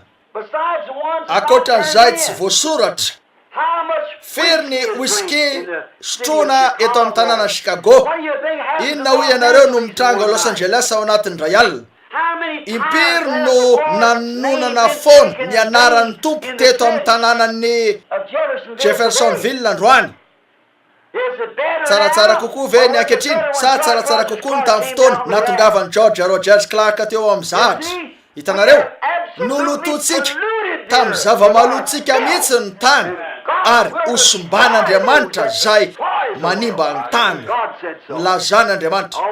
Nataoko hatramin'izay fa misy zavatra atao anatiko ka tiako ny miakatra eny an-tendrombohitra sy mijery ny fomba nanaovan'Andriamanitra azy io. Alako ny any Florida azo rofia vitan'olombelona no ananan'izy ireo any ary ola aleo kokoa mijery andreo voay mikopakopaka amin'ny rambony any amin'ny faritra dy.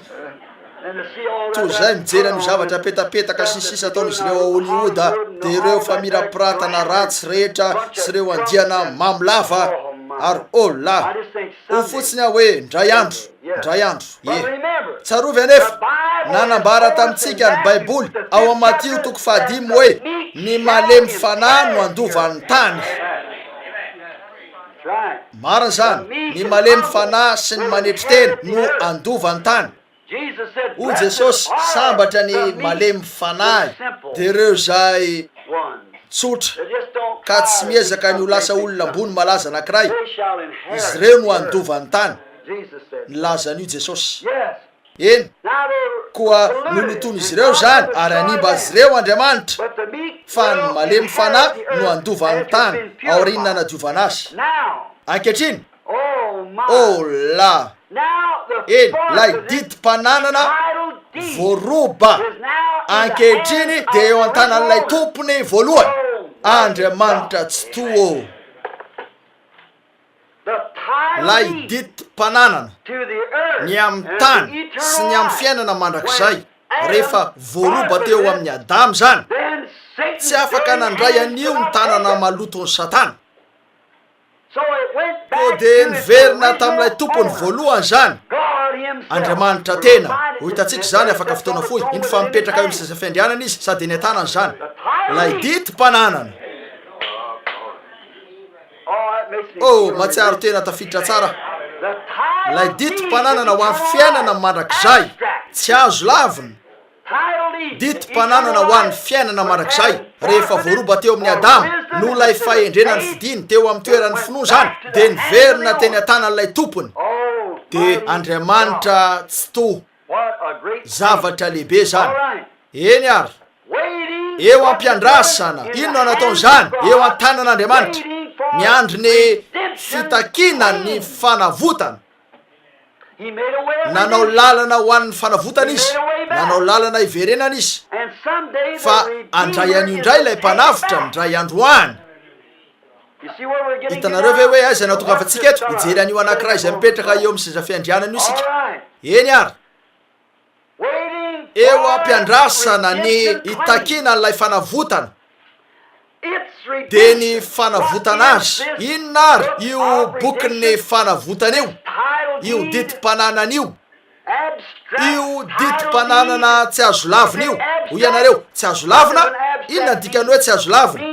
Midiky zany fefa nisy fikarohana natao hatrany amin'izay ny andohany-tany tahaka an'io ranomainty kely tamin'ny maraina io. Rehefa mahazo an'io fanalana tasy io zany de miverina any amin'ny voalohany, ary rehefa nibebahana ny ota ka latsaka ao amin'ny rano Jesosy Kristy, oh la de miteraka zo tsy azo lavina ny verenanareo avy hatrany eo amin'ilay pahary zany. Tonga zanak'Andriamanitra ianareo, lay tanan'Andriamanitra tsy to no miazona lay ditim-pananana tsy azo lavina.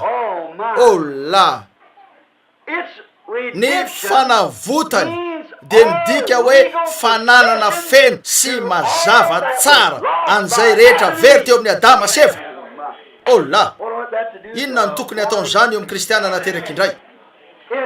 Ny fananany mazava tsara an'io ditim-pananana tsy azo lavina io, an'ilay ditim-pananana ny amin'ny fiainana marak'izay de midika hoe anananareo ny zavatra rehetra very teo amin'ny Adama sy Eva. Ahoana ny amin'izany rahalahy? Ny fananana an'io ditim-pananana io tsy tanteraky Adama ny zavatra nitakina ho an'ny fanavotana taorinina ahitany fa tsy teo aminy intsony zany, fa nanota izy ka nampisaraka ny tenany tamin'Andriamanitra efa teny ambadiky ny tevana, ko dia tsy afaka nanavitra an'io izy. Tsy vita ntsotro zao zany satria na ny tenany aza de nila fanavotana, ko dia tsy vita ny nanao an'io. Kanefa nitaky avana mahavitra ny lalàna. Ny lalàn'Andriamanitra no nitaky avana mahavitra. Raha te andrainao tenareo avana mahavitra hita ao amin'ny Levitikosy 5:20 zany. Tsy manana fotoana andalinana an'io sika satria fantarareo fa akatakariva anankiray ny lahateny tsiraray. Hitanareo nanaiky solony anefa ny lalàn'Andriamanitra. Eny ahoana re raha tsy nety ny anaiky solony Andriamanitra fa ny fitiavana no nanosika azy anao an'io, fa tsy nanana fomba iverenana ny olona ary tsy nisy fomba nahatafaverina azy. Vita ny aminy, fa ny fahasoavan'Andriamanitra no namaly tamin'io avana mahavitra io tamin'ny alalan'ilay olona Jesosy Kristy.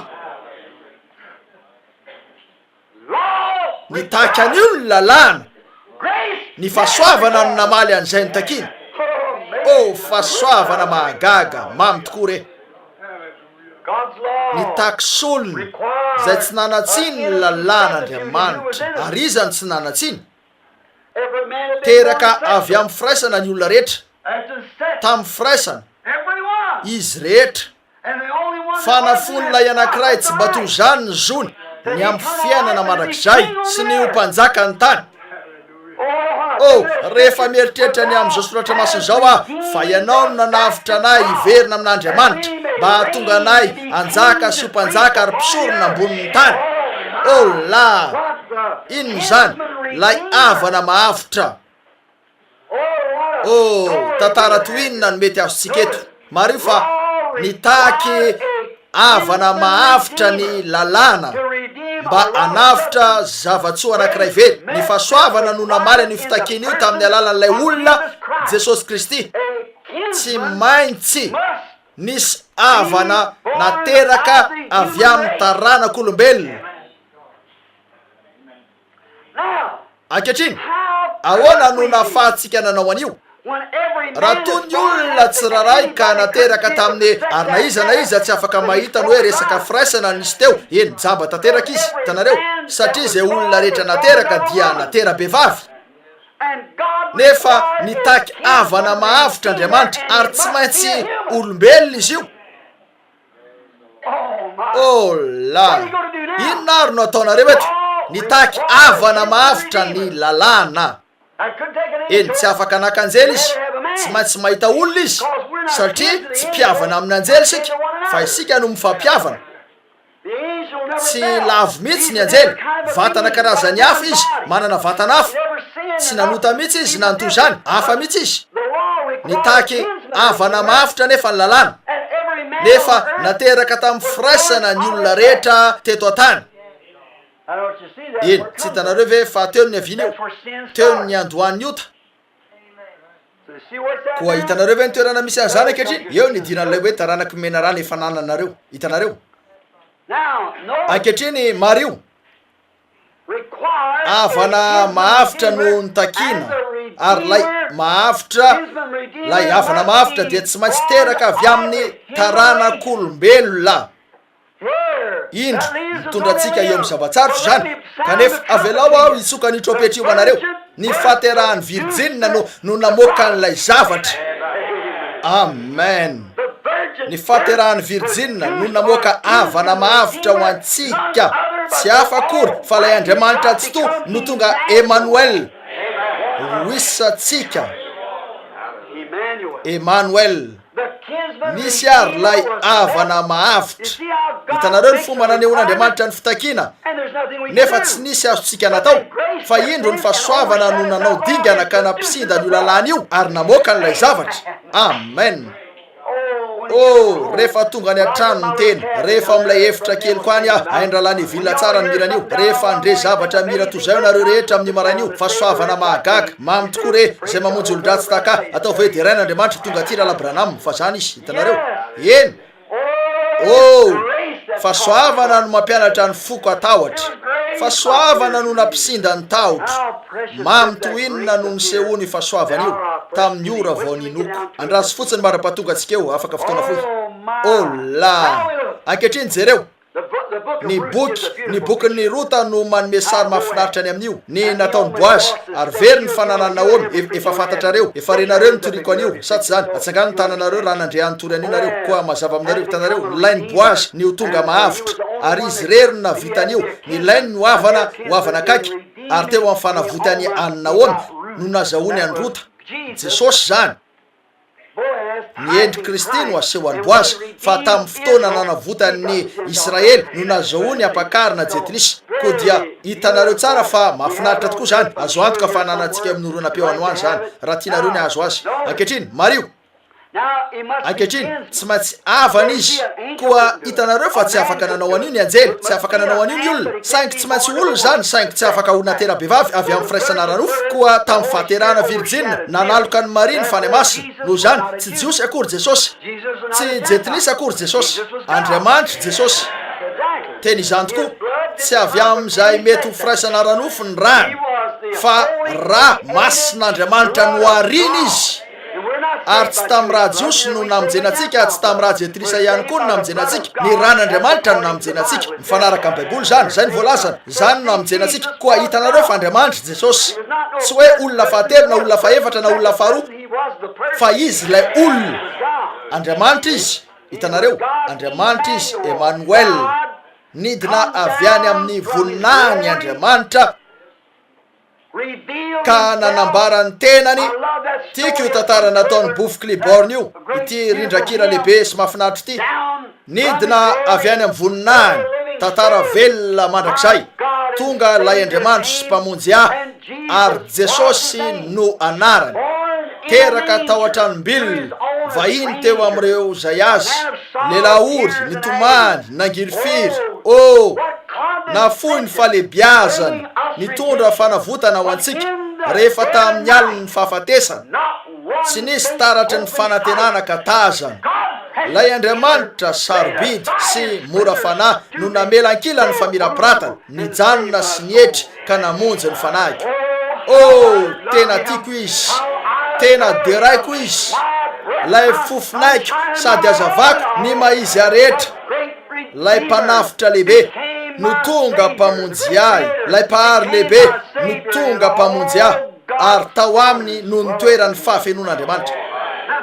I olona namaly ny zavatra antakiny ny fahasoavana no namoaka an'ilay olona Jesosy Kristy.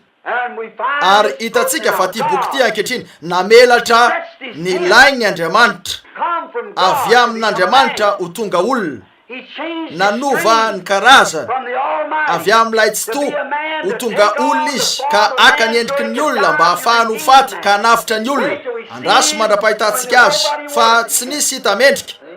Hitanareo eny ary ao amin'ny baiboly ao amin'ny bokin'ny Rota arak'izay makinareo azy ahita eo ianareo fa nisy olona natsona hoe Goela Goela natsona hoe Goela izy io na olona anankiray zay afaka maly ny zavatra takiny ary tsy maintsy vitan'ilay Goela ny anao an'io, tsy maintsy sitrany ny anao an'io ary tsy maintsy avana izy ho avana akaiky mba anao an'io. Ary Andriamanitra lay mpahary ny fanahy no tonga avatsika fony izy tonga olona mba ahafahany aka ny otatsika ho eo aminy ary andony vidiny ka hanafitra atsika hiverina amin'Andriamanitra indray. Zany izy io, zay ary lay mpanafitra. Kristy eto no nanafitra atsika, afitra sika ankehitriny saingy tsy mbola nitaky ny fananany izy. Eny mety tsy miombokevitra amin'izany ianareo nefa andraso kely fotsiny. Hitanareo ho hitatsika zany, hitanareo tsy mbola nitaky izy zany.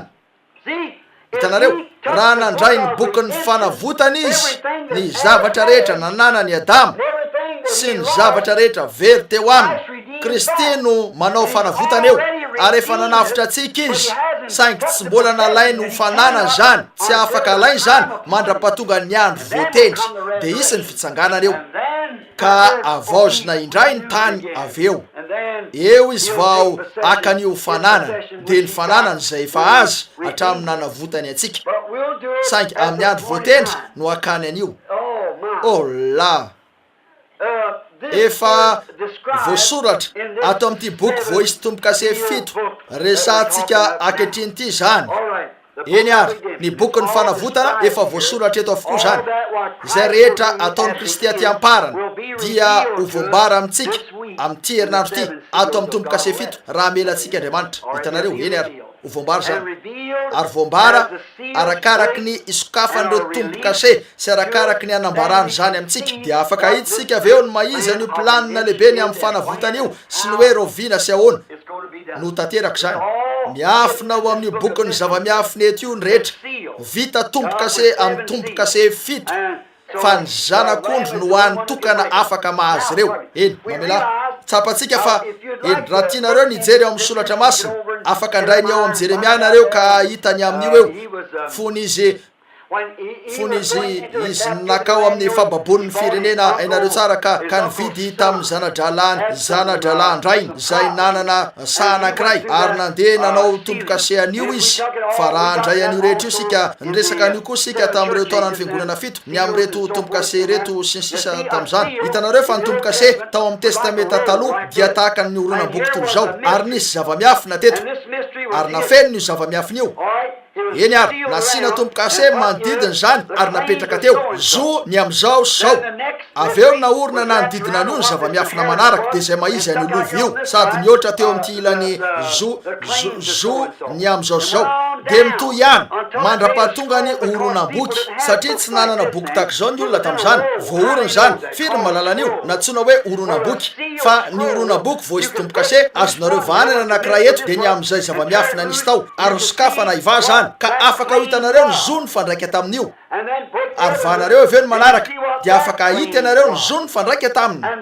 Ary reto zavatra rehetra eto reto de ny tombo-kase 7 zay miazona andreo zava-miafin'Andriamanitra hatramin'ny fanorenana zao toy zao zay samy natao tombo-kase ao anatin'izany ka voambara amin'ireo tombo-kase 7 samihafa reo zay raha sitraka Andriamanitra dia aoka izy amelantsika nokatra an'ireto tombo-kase reto sy hijery manerana ny boky ka hitany amin'izany rehetra zany. Hitanareo antenaiko fa hanana fotoana lehibe sika eo ary fa vo izy tombo-kase ny zava-miafiny fanavotana mandra-pahatonga ny tsy afaka ovahana io boky io mandra-pahatonga ny afatry lay anjely farany. eo ary ny oronam-boky fatatsika fa teo zany fatatsika fa mikasika ny fanavotana izy io ninotsika fa mikasika ny fanavotana zany o Jeremia ty oronam-boky ty dia tsy maintsy tehirizina arak'izay makinareo azy eto fa ilaza izy hoe tsy maintsy tehirizina ao anaty vilantany zany hitanareo tena zavatra mahafinaritra tokoa zany ka azoko resahana foy no tehirizina tao amin'ny vilantany io oronam-boky io vilany zay tonga nofo ndray mandeha voninahitra maty nitsangana indray ary tehirizina ao amin'ny vilantany mandra-pahatonga n'ilay fotoana fakana hofananana la mahafinaritra eny ary ankehitriny voatahiry avokoa reto afatra ireto mandra-pa amin'io vilantany io mandra-pahatonga ny fotoanandro voatendrin'Andriamanitra eo amin'ilay iraka farany eto an-tany ary ny am'ireo rehetra zay nitsarain'ny olona ka nambarany hoe inoko fa eto zany inoko fa eto zany de nifanditra tamin'izany izy ireo ka nitorony amin'izany sy nanao andreo zavatra eo tamin'ny finoana no ninona izy ireo anio nefa fanambarana ankehitriny no hitondrany zany amintsika sady voamary ny tanan'Andriamanitra nilazan'io Andriamanitra nampanantenan'io izy ankehitriny andesika ijery taiza nisy atsika teo andesika eo amin'ny andininy faharoa naka fotoana naharitra sika tamin'ny andiny voalohany fa andesika andray ny andiny faharoa eny mety tsy janonelo sika amin'ity manaraky ty ary hitako fa indro nisy anjely mahery niantso tamin'ny feo mafy hoe iza ny mendrika anokatra boky sy amanotombo-kaseny eny tsarova andesika merina maki ny andiny voalohany mba hahafahantsika azo azy miaraka ary hitako fa indro teo an-tanan'ilay nipetraka teo ambony sisa fiandrianana Andriamanitra izy io lay tena niazona ny boky ny fiainana voalohany izy no miazo zany azonon'Andriamanitra rehefa very teo amin'ny Adamo zany de niverina tamin'ilay tompony voalohany fa azy zany ary jaona tao amin'ny fahitana nijery izy ka nahita fa indro teo an-tanan'ilay nipetraka teo ambony sisa fiandrianana nisy boky voasoratra tao anatiny sy teo ivony voapetaka mafy tamin'ny tombo-kase fito hitanareo tao anatiny ankehitriny rehefa mandry tombo-kase reto sika dia hitanareo fa mitodika amin'ny fandray amin'ny soratra masina zany hatrany amin'ny voalohany ho an'ny tsiraray amin'reto tombo-kase reto fa ny fitambaran'ireo zavatra rehetra reo ny zava-miafina rehetra de hita atao amin'reto tombo-kase reto hitanareo ny zava-miafina rehetra ao amin'ny baiboly de hita ao amin'reto tombo-kase reto ary tsy afaka hovana ny tombo-kase mandra-pahatonga ny fotoana io oporofoketo zany afaka fotoana foy Mario ankehitriny tsarova fa voaisy tombo-kase lay boky misy anankiray eto ino zany tombo-kase ty aveo misy anankiray na orona teo amin'io tombo-kase ray misy anankiray na orona teo amin'io tombo-kase ray boky ny fanavotana zany fa mitambatra izy rehetra eo ka tonga boky ary voaisy tombo-kase tamin'ny tombo-kase fito zany ary keo eo ivoany satria miorony zany ao anatiny ny zava-miafin'ilay tombo-kase ary tsy misy lazainy zany afa-tsy hoe mpitaingin-tsoavaly fotsy na mpitaingin-tsoavaly maty sy ny toy zany koa teo ivelany fa ny zava-miafina ny amin'ilay boky rehetra dia ao amin'ireo tombo-kase reo ny Genesis hatramin'ny Apokalipsy ny planiny fanavotana tanteraka no voambara ao amin'reto tombo-kase reto fotoana sarobidy tokoa zany anampy atsika azo anio any Andriamanitra hitanareo eto ary nisy anjely mahery eto ny andininy faharoa ary hitako fa indro nisy anjely mahery niantso tamin'ny feo mafy hoe iza no mendrika anao inona iza no mendrika andray an'io boky io eny hitantsika amin'izany aiza ary lay boky eto eo amin'ilay tompony voalohany satria narin'ilay zanaka zany de lay zanak'Andriamanitra voalohany teo amin'ny taranak'olombelona ary rehefa nanariny zony tamin'ny fianonany Satana izy de nafony inona nataony nanaiky ny fahendren'ny Satana izy raha tokony anaiky ny tenin'Andriamanitra eny move ka tsy afaka hijanona kely atsika misy andreo zanak'Andriamanitra zay aka ny fiheverany seminairany amin'izany raha tokony aka ny tenin'Andriamanitra hitanareo tony nataony Adama ihany nanariny zony ary rehefa nisy zany de niverina vetrany teo io tsy hitanareo ve nisy tamin'ireo taonireo hitanareo niverina vetrany teo amin'ilay niazona azy voalohany ary jaona tao amin'ny fanahy indro fa tao an-danitra izy nakarina fotsiny izy eto niala teo am'ireo taonany fiangonana hitanareo hitany taonany fiangonana de nakarina izy ao am toko faefatra hoy izy miakara ty asehoko anao ny zavatra ho avy ary nahita anankiray nipetraka teo ambony seza fiandrianana sady nanana ny boky io teny an-tanana izy teny an-tanany akavanana etrereto zany eny aveo nisy diti-pananana ho an'ny fanavotana tao amin'io boky io sady voisy tombo-kase tamin'ny tombo-kase fito zany aveo nisy anjely anankiray tonga teo nisy anjely mahery niantso tamin'ny feo mafy hoe iza no mendrika ny anokatra ny boky ny andray ny boky iza no afaka anokatra n'ireo tombo-kase iza no afaka anokatra n'io boky io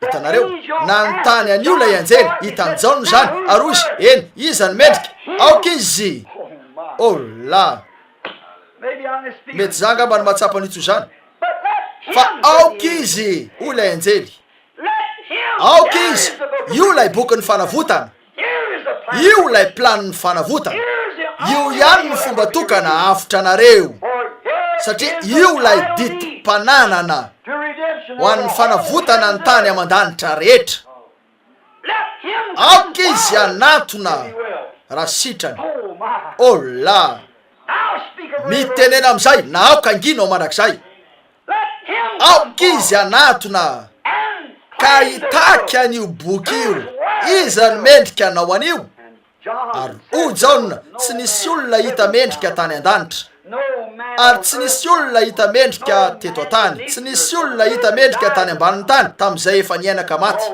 tsy nisy olona hita mendrika niantson'ilay anjely de antso mba hisehoan'ilay avana mahavitra hoy Andriamanitra manana lalàna aho afaka hisolo-toerana ny avana mahavitra iray aiza ry io avana mahavitra io iza no afaka andray zany fa avy tany amin'ny Adamo zany atreo am'ireo apôstôly sy ireo mpaminany sisisy nefa tsy nisy hita koa ahoanany am'izany tsy nisy tany an-danitra tsy nisy tety an-tany tsy nisy tam'izay efa niaina niseho teo Eli niseho teo Mosesy niseho teo avokoa ny apôstôly na ireo rehetra efa maty azy reo olo masina rehetra Job reo olo kendry teo avokoa izy rehetra ary tsy nisy mendrika na de nijery an'ilay boky azy koa maika fa niandray an'izany sy ny aman'ireo tombo-kase eny aiza ny idiran'ny papa sy ireo rehetra eo eo aiza ny evekanareo aiza reo olona mendrika eo aminareo tsinitsiny sika mariny zany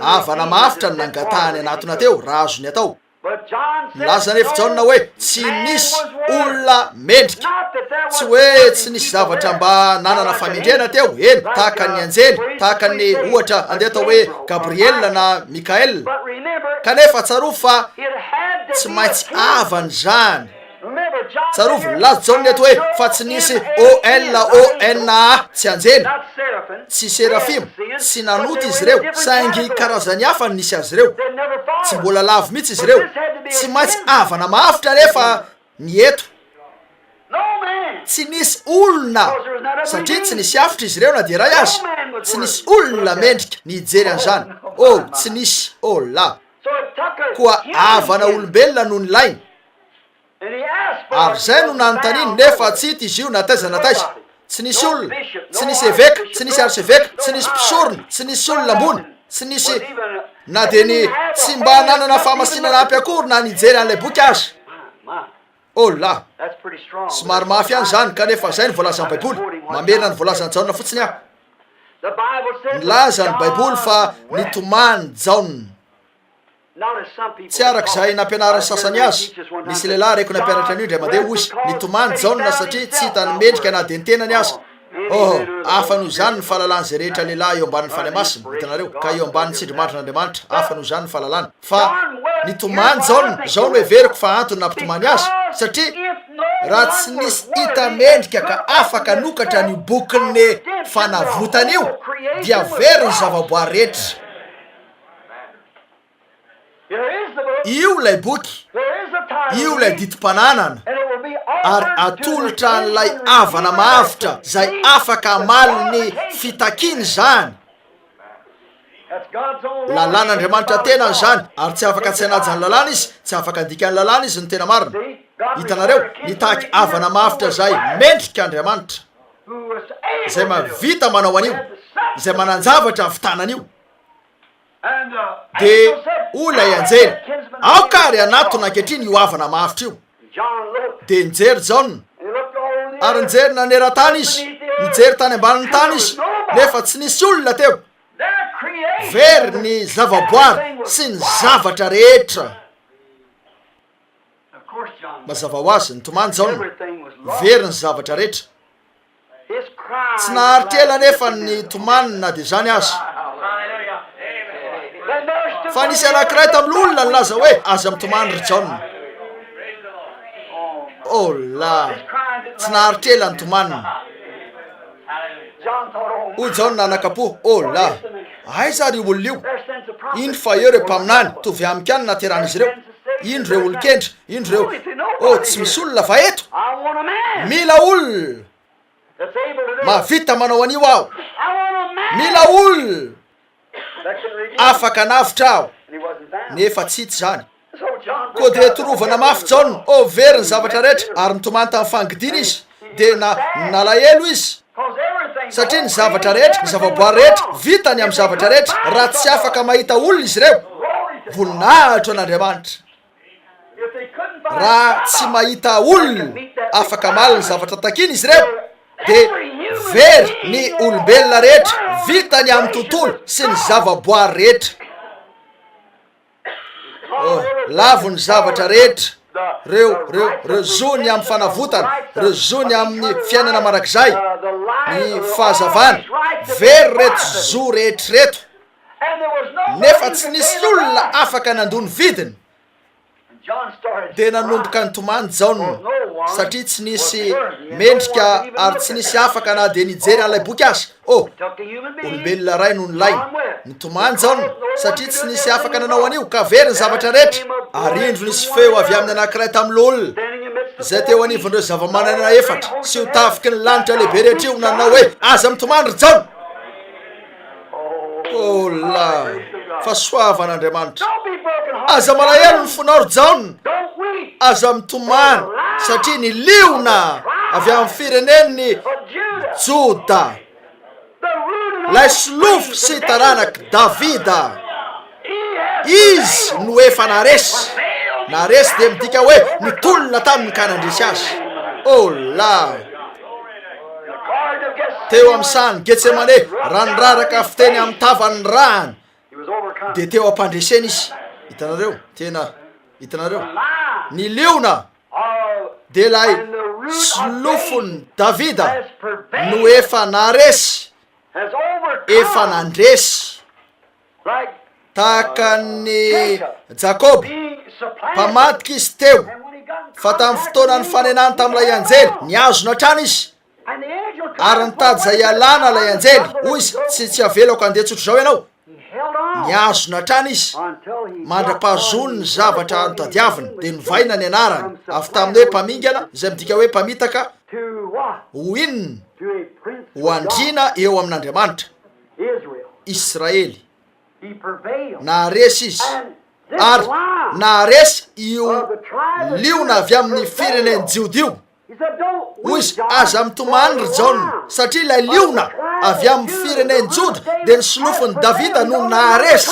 Efa nandresy izy, efa natao zany, efa vitsy zany ry Jaona.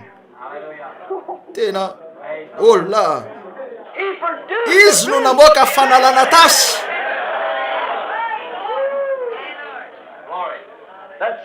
Zay mandefa niota iverina eo amin'ireo tana maloton'ilay nandotana io tamin'ny fahendreny. Ny olombelona, eny, saingy rehefa nitodika hijery Jaona, zanak'ondry no hitany, tsy mitovy amin'io zany. Hoy izy, ilay liona no efa naharesy. Hitanareo, mbola afaka ilaza indray aho eto hoe Andriamanitra miafina amin'ny fahatsorana. Hoy izy, indro ny io mpanjakany biby. Ilay liona no efa naharesy, ny liona ny zavatra matanjaka indrindra misy.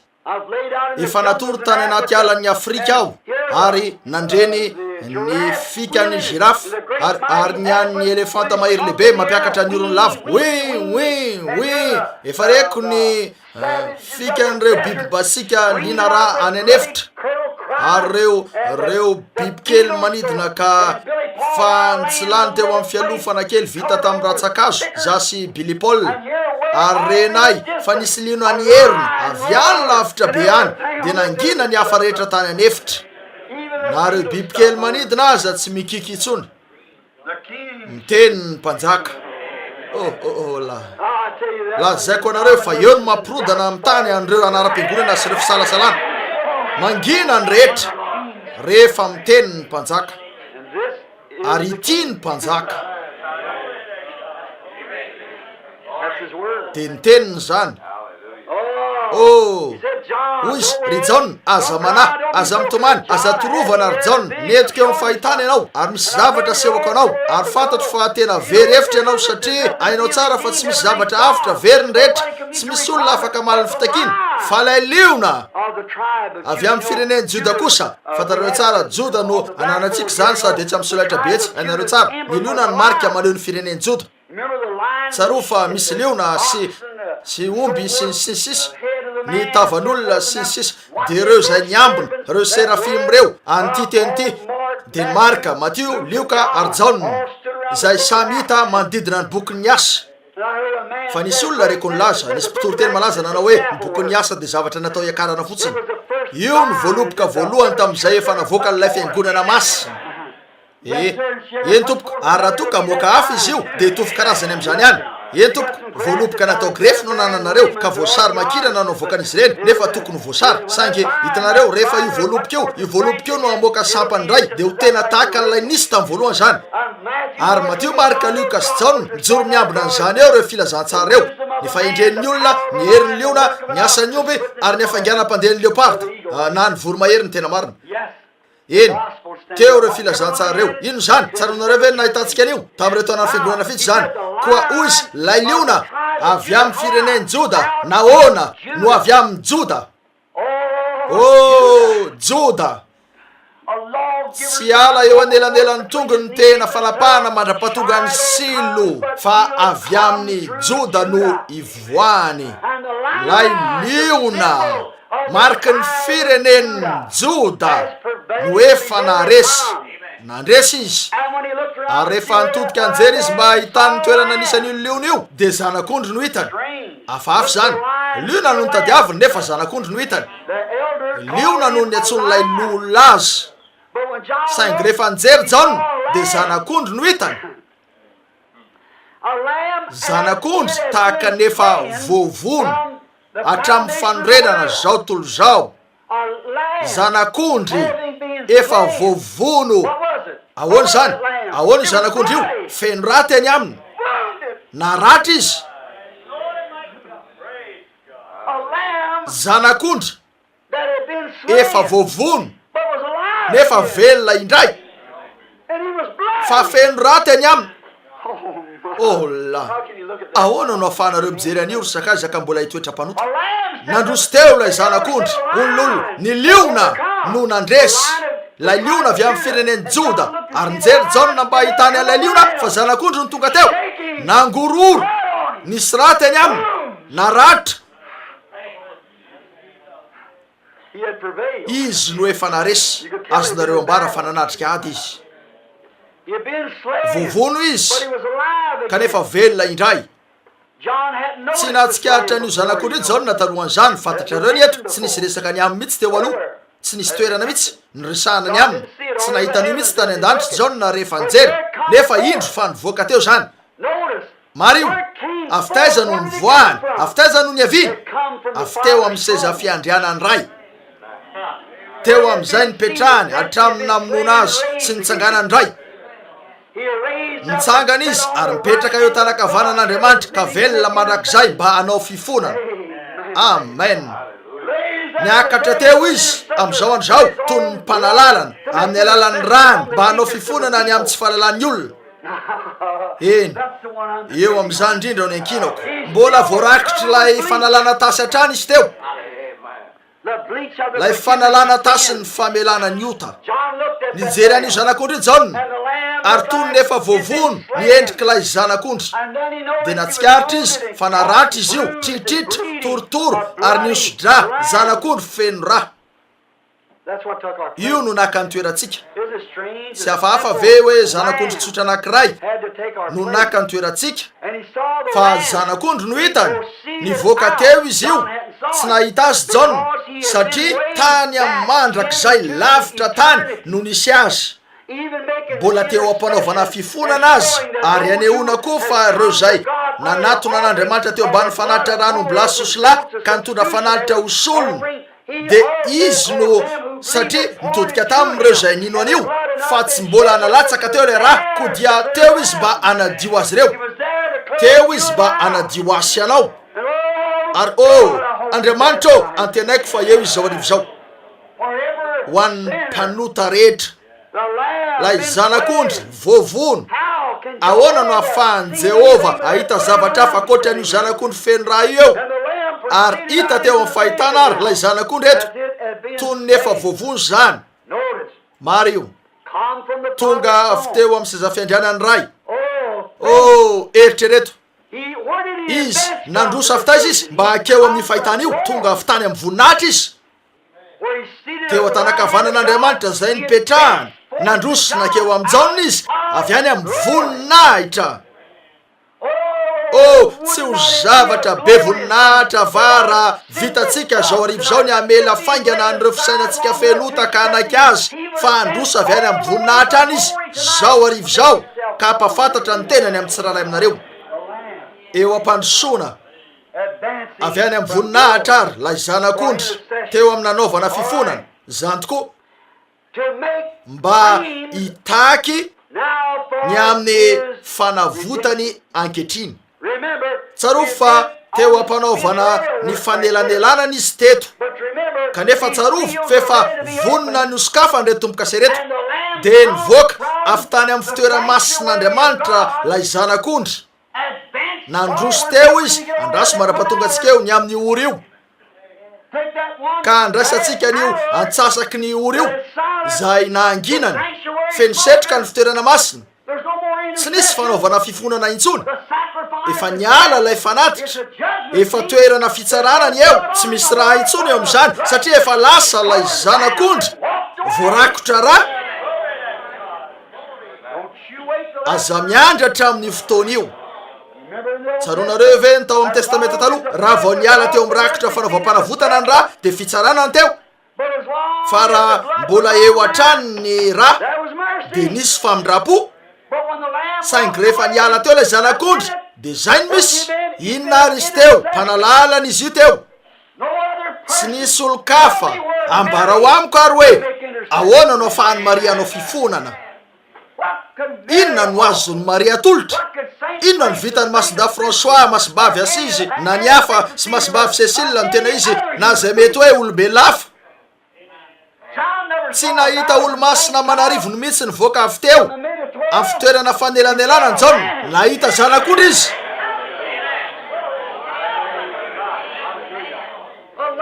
zanak'ondry zay voavono feno raha nafiry amiko ny olo-masina voavono mendrika ny hofaty avokoa izy reo ny tsiraray amin'izy reo toy ny voalazan'ilay jiolahy teo amin'ny azo fijaliana isika ny nanoto ary mendrika atsika zao fa ty lehilahy ty kosa tsy nanao ratsy izy rery any ny olona mendrika indrozy fa tonga avy eo amin'ny toerana fanelanelana inona no antony aviany eto jereo izy la nitomany jaona aizary ny fandehan-javatra inona no hitranga hoy izy azo nitomany ry jaona olelolona indro ny liona izy lay anankiray efa naresy rehefa nijery izy de zanak'ondry no tonga teo feno raha zay efa voavono zay zavatra novonona de feno raha hainareo tsara novonono zany no tapahana ny tendany nanto zany feno raha ny tenany rehetra misy zanak'ondry tonga teo voavono de nandroso teo izy la ahoana mba hitaky ny zony ny amin'ny fanavotany amen za tsy mahatsiaro tena tahaka an'te andeha tokana avay ianareo ka hipetraka sitomany fotoana foy. Misy zanak'ondry tonga teo mbola feno raha. Jaona tsy nisy na de ray aza teo fa nanodidina teo avokoa reo olo malaza rehetra kanefa tsy nisy mihitsy afaka nanao an'io. Koa nisy zanak'ondry tonga teo ankehitriny. Tapitra ny andro nanaovany fifonana, reo andro nanelanelanana amin'ny fotoana ijoroany io anjely eo zany andraso ny fotoana idirantsika amin'ireo tombokase fa tsy misy andro itsony. Marina zany io atsasaky ny ora fanginana io jereo zavatra mitranga eo amin'ny atsasaky ny ora fanginana io amin'ny fotoana isiny io tombokase fafito io amin'ny alady avy zao zany raha sitraky ny tompo. Nandrosy teo izy ahoana mba aka sy hitaky ny zony eto. Oh la nandrosy teo izy mba hitaky ny zony. Eny efa nataony ny asan'ilay havana, efa nidiny izy tonga olona ka maty. Nataony ny asan'ilay havana ny amin'ny fanavotana saingy tsy mbola nitaky ny zony izy atreto. Tonga eo amin'ny sehatra zay hitakiny zoany izy ankehitriny. Jereo zavatra mitranga. Oh la fa zay no antony namonoana azy satria raha tonga havana ho an'ny olona izy de mba ho faty eo amin'ny toerany anavotana azy. Kanefa marina ny an'ilay olona raha nataony ho liona izy. Hitanareo miantso azy ilay olona hoe liona satria zanak'ondry izy teo mpanalalana, zanak'ondry feno raha saingy mandroso eo amin'ny mahaliona izy ankehitriny. Ola tapitra ny andro nanaovany fifonana aoko zay maloto mbola ialoto ihany, aoko zay marina mbola anao ny marina ihany, aoko zay masina mbola iamasina ihany. Mikatona lay zavatra eo. Oh ralahy de ahoana de ahoana ary tsaroa fa tonga eo amin'ny taonany fiangonana fahafito zany rehefa hisokatra ireo zava-miafin'Andriamanitra. Ankehitriny jereo tsara misy zavatra tsy maintsy azonareo eto. Eny nanao asa fanelanelanana izy, nanao fifonana ho an'ny mino nandritra ny 2 taona na teo azy lay zanak'ondry. Ankehitriny indro izy fa mandroso avy any amin'ny mandrakizay mba andray an'ilay boky misy ditim-pananana sy ama an'ireo tombokase ary anambara an'ireo zava-miafina. Raha oviny zany amin'ny andro farany. Azonareo ve? Eny ary androsy ansika.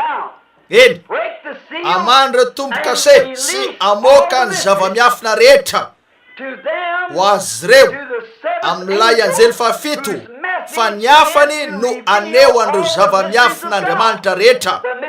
Voarakitra ao anatin'ireo tombokase fito reto ireo zava-miafin'Andriamanitra. Hitanareo izay ny voalazana eto.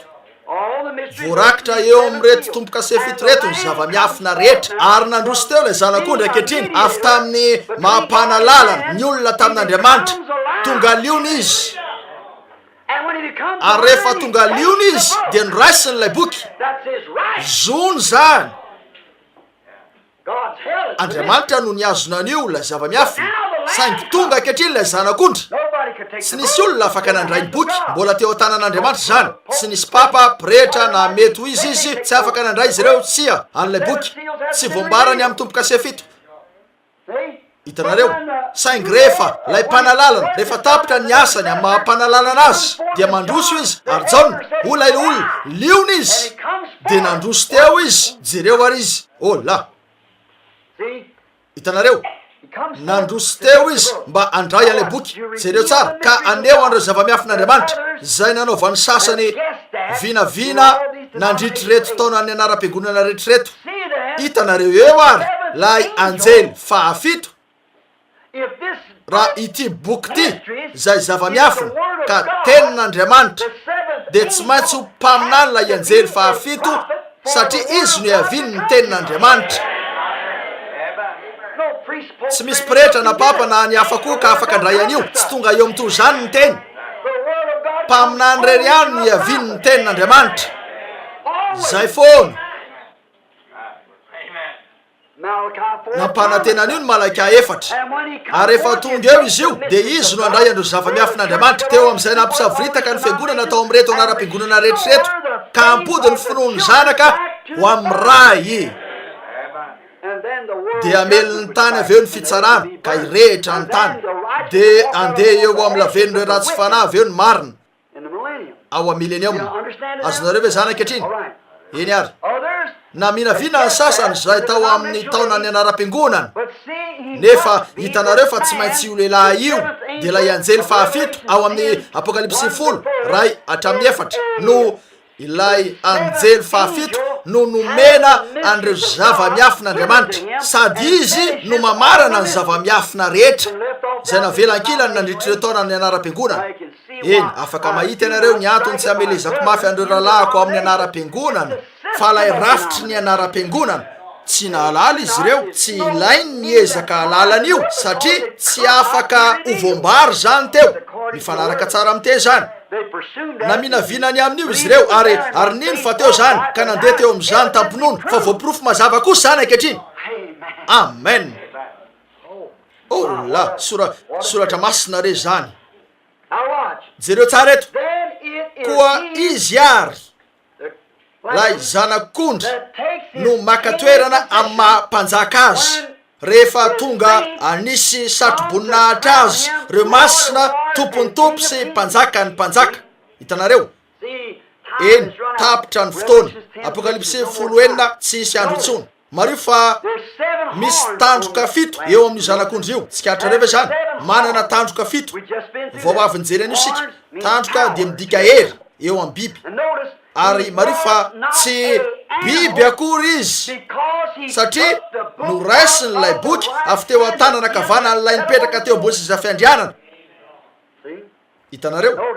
Mario, oh la, inoko fa voasoratra eto zany. Oh, ny famahanany reo tompo-kase ary ny famoahana n'lay didi-pananana sy lay afatra ho an'ny anjely farany ary maka ny toerany amin'ny mampanjaka azy izy. Anao an'io no antony nandrosoany ankehitriny jereo rehefa mivoaka izy reo tandroka 7 ankehitriny rehefa nahitan'io zanak'ondry io izy fa nijery azy io John de nanana endrika toy ny vovony izy io feno raha ary avy any amin'ny mandrakizay ny aviny sady nitsahatra ny tsy ho mpanalalana izy. Na to inona ivavahanareo amin'ny Maria? Tsy nisy lehilahy tany an-danitra na tety tany na tsy nisy olombelona natezaka afaka nakan'io nitomaniny amin'io mihitsy azy John. Oh, sakaiza katolika tsy hitanareo ve zany? Aza mivavaka amin'olo lefa maty, lay zanak'ondry ihany no mpanalalana. Hitanareo? Izy lay anankiray nandroso teo. Ary inona ny nataony eto? Fa mitoetra tany izy teo mpanaovana fifonana mandra-panavotany rano ny olona tsirairay. Ary lay zanak'ondry teo fatany zay voasoratra ao amin'ilay boky ko de nalalatra amin'ny fandrenana an'izao tontolo zao izy ny anaran'ireo zay tao ka zay no nitoerany teo sy ary fa nanao asa fanelanelanana toy zany izy asa fanelanelanana mandra-panavotany ny tsirairay tamin'ireo zay natao tao amin'ilay boky ka vitsy zany de miala eo izy eto. Hitanareo? Nataony ny asany amin'ny mahavana azy. Izy de tena fantatrareo ve ny asan'ilay havana maneho vavolombelona eo anatrihan'ny olona. Tsaronareo ve fa nanaisitra ny kiraro ny sisisy boazy efa vitany avokoa zany eto. Ankehitriny tonga izy mba aka ny ampakariny. Amen. Tonga mampanjaka azy izy ankehitriny mitady an'ilay mpanjaka vaviny izy. Amen. Amen. Ao amin'ny boky io ny tsy ambarahatelo rehetra ny amin'izany. Voaorina manodidina tompo-kase 7. Oh rala, tompo-kase 7 eo ampiandrasana ny fiaviany. Mario, andesika hijery an'reto endrika reto mbola amin'ny 7 ora zao misy adiny 3 eo sisa na mihoatra ananatsika andesika tsy mitsahatra amin'ny teny amiko satana hoe reraka ny olona ko de veriko fa reraka izy ireo nefa andesika andray an'izao na de zany azy. Ny tandroka 7 de ny fiangonana 7. Hitanareo? Ny taona ny fiangonana 7 satria zay no fiarovana ho an'ilay zanak'ondry. Zay no niarovany androzony teto tany tamin'ny nandefasan'Andriamanitra andian'olona niaro an'io. Eny, nitandroka teo amin'ilay zanak'ondry. Reo maso 7 de reo iraka 7 teo amin'ireo taona ny fiangonana 7. Maso 7, pahita 7. Tianareo ve nanoratra soratra masina vitsivitsy? Andesika matika eo amin'izany. Ahoana ianareo misy fotoana malalaka ve? Eny ary, andesika teo amin'ny Zakaria. Ny bokin'ny Zakaria vetivety fotsiny ary amaky foy an'io sika. Tsy tetazona anareo ela loatra eo amin'ireo zavatra eo fa za nefa na de zany azy tsy tiako diso an'io ianareo. Inona ny zavatra lehibe mihoatra noho ity? Inona ny mihoatra? Inona? tsy misy manandanja mihoatra noho ny fiainana mandrakizay ho an'ny olona iray ary tsy maintsy mazava amitsika zany ankehitriny sady azotsika antoka hoe mazava eny ary eny ary tompoko ary tiatsika vakina ankehitriny ny Zakaria toko 3 ataoko fa marina zany eto Zakaria 3 ijery andreto endrikreto fotsiny sika eto raha eto amiko eto ny soratra masina nysoratako ny ikafaliana tsotro zao tetsy teroa ho androany ariva rehefa nahitan'izao koa tsy haiko tsotro zao na voasoratra tsara zany na tsy atandraiky fa voasoratra Zakaria 3 andeha jerena raha io 7:20 nanako eto kanefa tsy maintsy valo hatramin'ny 7 zany eny ary eny ary fantatro fa tsy 7:20 mihitsy zany Zakaria 3:7 koa mianory Jisoa sorona be tenao sy ny namanao zay mipetraka eo anoloanao fa olona atao fagagany reo fa indro amoakan'ilay rantsana mpanomboko ao Kristy fa indro ny vato zay napetrako teo anoloan'ny Jisoa amin'ny vato iray misy maso 7 indro usoratako ny sorany hoy ny tompony maro esoriko indray andro monja ny eloko ty tany ity andesika eto amatika ao amin'ny Zakaria 4:10 enoy iza no manamavo ny androny zava-madinika Andriamanitra ao amin'ny fahatsorana hitanareo ho faly mahita ny pilao eny atanany Zerobabela sy ireto reo 7 reo de ny mason'ny tompo zay mijery eny tontolo eny eran'ny tany rehetra reo maso 7 ny maso dia maneho fahitana ny fahitana de maneho mpaminany pahita nanana tandroka 7 ity zanak'ondry ty ary nisy maso ray avy isaky ny tandroka maso 7 ino zany Kristy sy ny ampakariny ny taona ny fiangonana 7 ny voaka avy teo reo mpaminany 7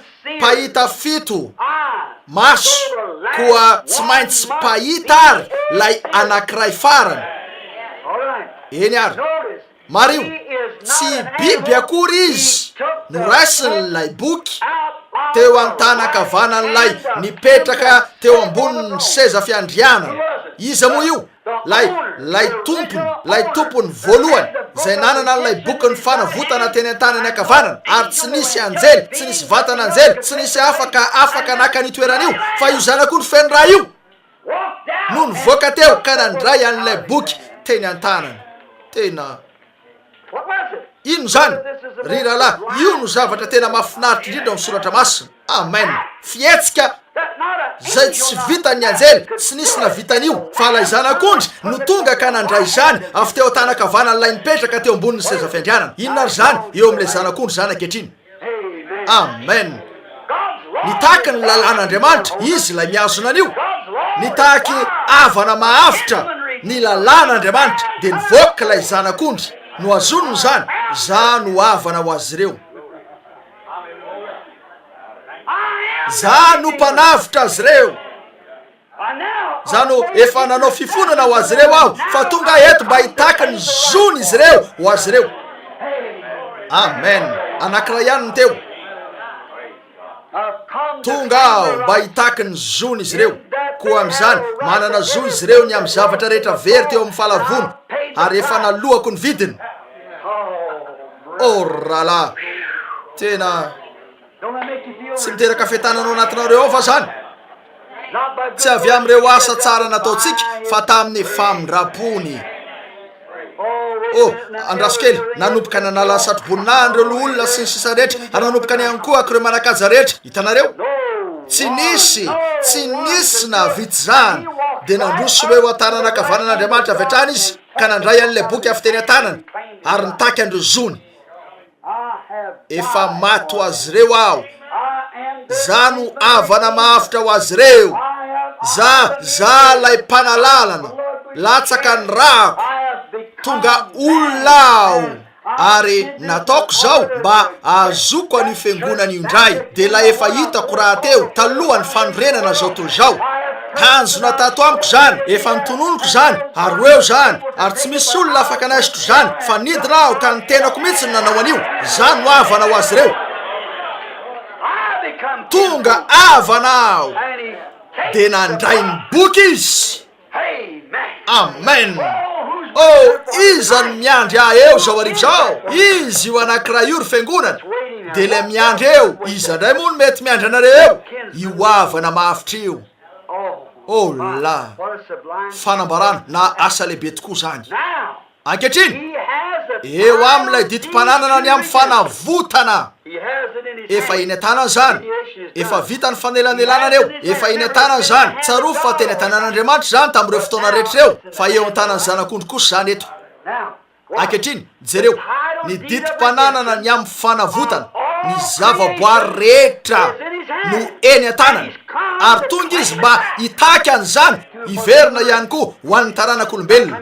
Tsy hoe hitaky an'izany hiverina amin'ireo anjely fa hitaky an'izany hiverina amin'ny olombelona zay nomena azy io mba hahatonga azy ireo zanakalahy zanakavavin'Andriamanitra indray. Amerina azy ireo amin'ny saedena eo amin'izay rehetra very teo amin'izy ireo ny zavaboary rehetra, ny hazo, ny fiainan'ny biby sy ny zavatra hafa rehetra.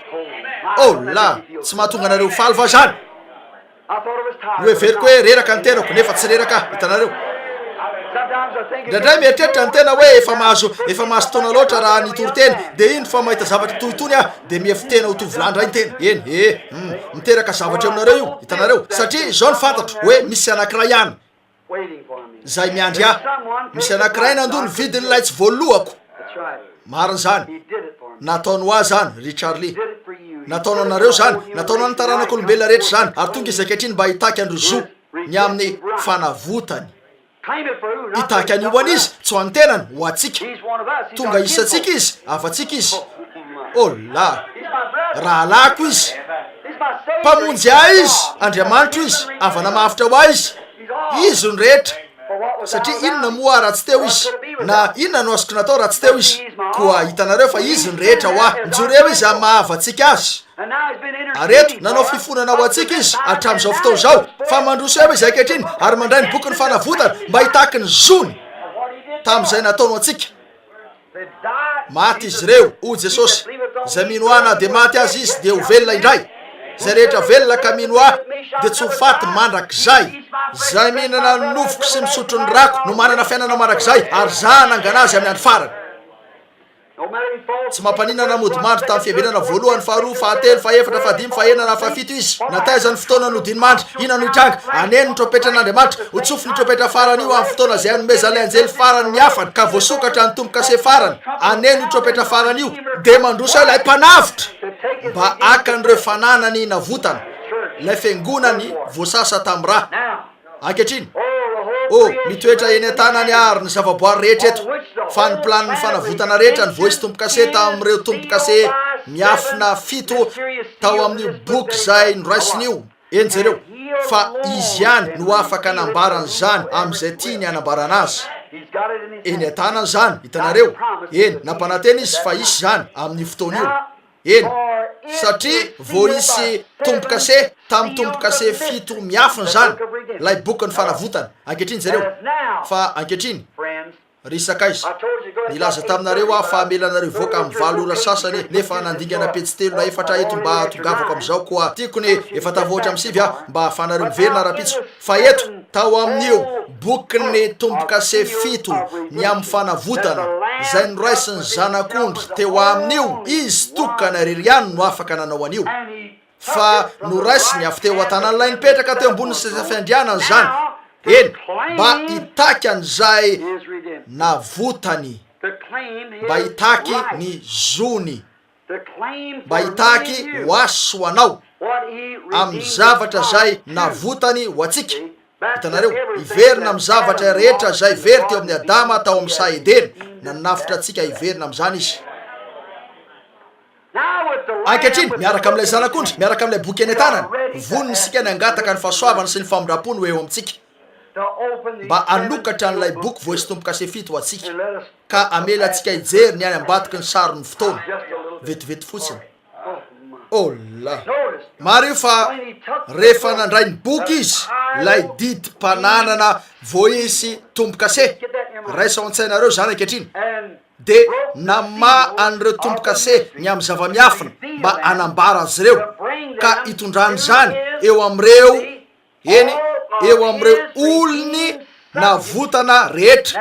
eny rehefa hijery an'io sika mandritra ny tompo-kase de hiverina eo ndray ka hita n'ireo fanahy eo ambany alitara zay niantso mafy hoe tompo mandra-pahoviny mandra-pahoviny ary iny fa eo izy amin'ny mampanalala anazy eo amin'ny alitara miandrasa kely aloha mandra-pamonona n'ireo sasany tahaka anareo koa saingy tonga izy aveo eto eo amin'io tompo-kase faran'io tsy mpanalalana intsony izy mpanjaka izy ankehitriny ary inona nataony raha toka mpanjaka izy de ilainy ny manana olona ary ny olony de ireo zay navotany nefa tsy afaka ho tonga eo anatriany izy ireo mandra-pandraisany andro zony amin'ny fanavotana fa mandroso izy eto avy amin'ny mampanalala anazy ka raha nandefa antsika atao ampasana ny fahafatesana de indro izy fa tonga eo miaraka am'ireo zo.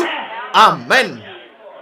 ary nareo zay velona ka mitoetra mandra-piaviny aza de tsy anao sakana an'ireo zay nodimandry fa aneny ny tropetra'andriamanitra amin'ny tropetra farany io rehefa mivany tompo-kase farany sy ny amin'ny fotoana anomezalay anjely fafito ny afany aneny ny tropetra farany ary itsangana ny maty eo amin'ny kristy ary tsika zay velona ka mitoetra dia akarina hiaraka amin'izy ireo mba hitsena azy eny amin'ny abakabaka.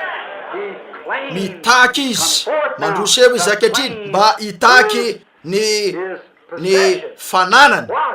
jereo mareo ny am'izao ola novahana reo tompo-kase nambara reo zava-miafina nambara izy ireo taiza teo am'ilay taona ny fiangonana farany tam'ireo zay mbola velona nodimandry ny hafa rehetra hoy izy raha tonga amin'ny fiambenana voalohany izy amin'ny fiambenana faharoa amin'ny fiambenana fahatelo mitoy ihany atreo amin'ny fiambenana fahafito tamin'ny fiambenana fahafito teo no nisy baiko na antsy hoe indry fa tonga ny mpapakatra ary rehefa nisy zany de ora virjina natory ora fiangonana anarany hainareo moa ataoko fahotiky any ny anana ny fanay masina na tsikaritra reo presbyteriana sy reo episcopaliana venareo renareo ve le afatra nytoriko tany fonikisa tam'ireo olona teny amin'ny lampiazo reo ary le feo zay teo nanao hoe fa inona ny nazo ny mpanoratra iny natao hoe ray masina ranona nefa nylaza ny baiboly hoe aza miantso olona ho ray tahaka zany.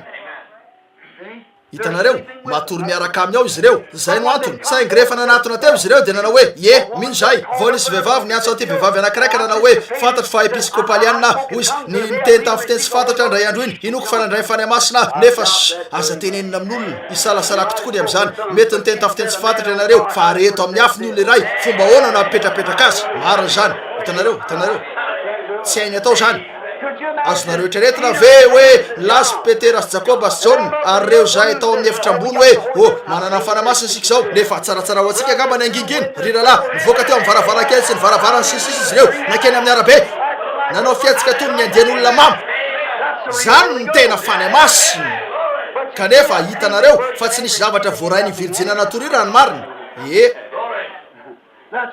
marina zany atsaro fa raha mbola nandeha niezaka ny vidy diloilo izy ireo tsaro fa tsy nilaza ny soratra masina hoe azo izy ireo zany fa raha mbola tany ivelany izy ireo ka nitady zay vidiany any an'izany de nisy feo tonga. inona no nitranga nitsangana avokoa reto virjina natory reto ary namboatra ny fanilony ka niditra tao amin'ny fanasana tsy zany fa ary tavela teo ho amin'ny vanim-potoany fahorimbeny sisa eny fitomanina fahoriana sy fikotrianifo ny fiangonana io tsy ny ampakarina ny fiangonana niditra ny ampakarina misy tsy fitoviana lehibe eo amin'ny fiangonana sy ny ampakarina eny tompoko niditra tao amin'ny fanasany fampakaram-bady izy ireo mario sakaiza nosokafanary reo tompo-kase nahoana eo amin'ny taonany fiangonana farany mba anambarany reto fahamarinany reto nahoana lay zanak'ondry no namany tompo-kase ka nanambara azy ireo tamin'ny fiangonany mba anangonana ny olony ho amin'ny fanjakany ny ampakariny.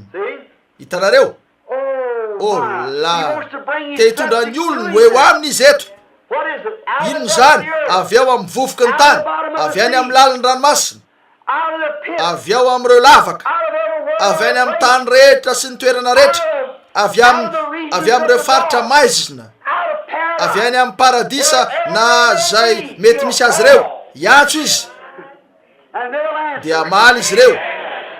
Amen, amen. Iantso izy dia maly izy ireo.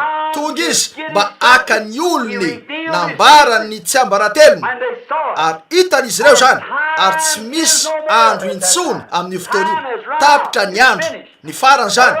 Eny ary miala eo amin'ny seza fiandrianana izy tamin'ny mampanalalana toy ny zanak'ondry voavono, mba ho liona mpanjaka ka hitondra an'izao tontolo izao amin'ny fitsarana dia ireo zay nandany afany.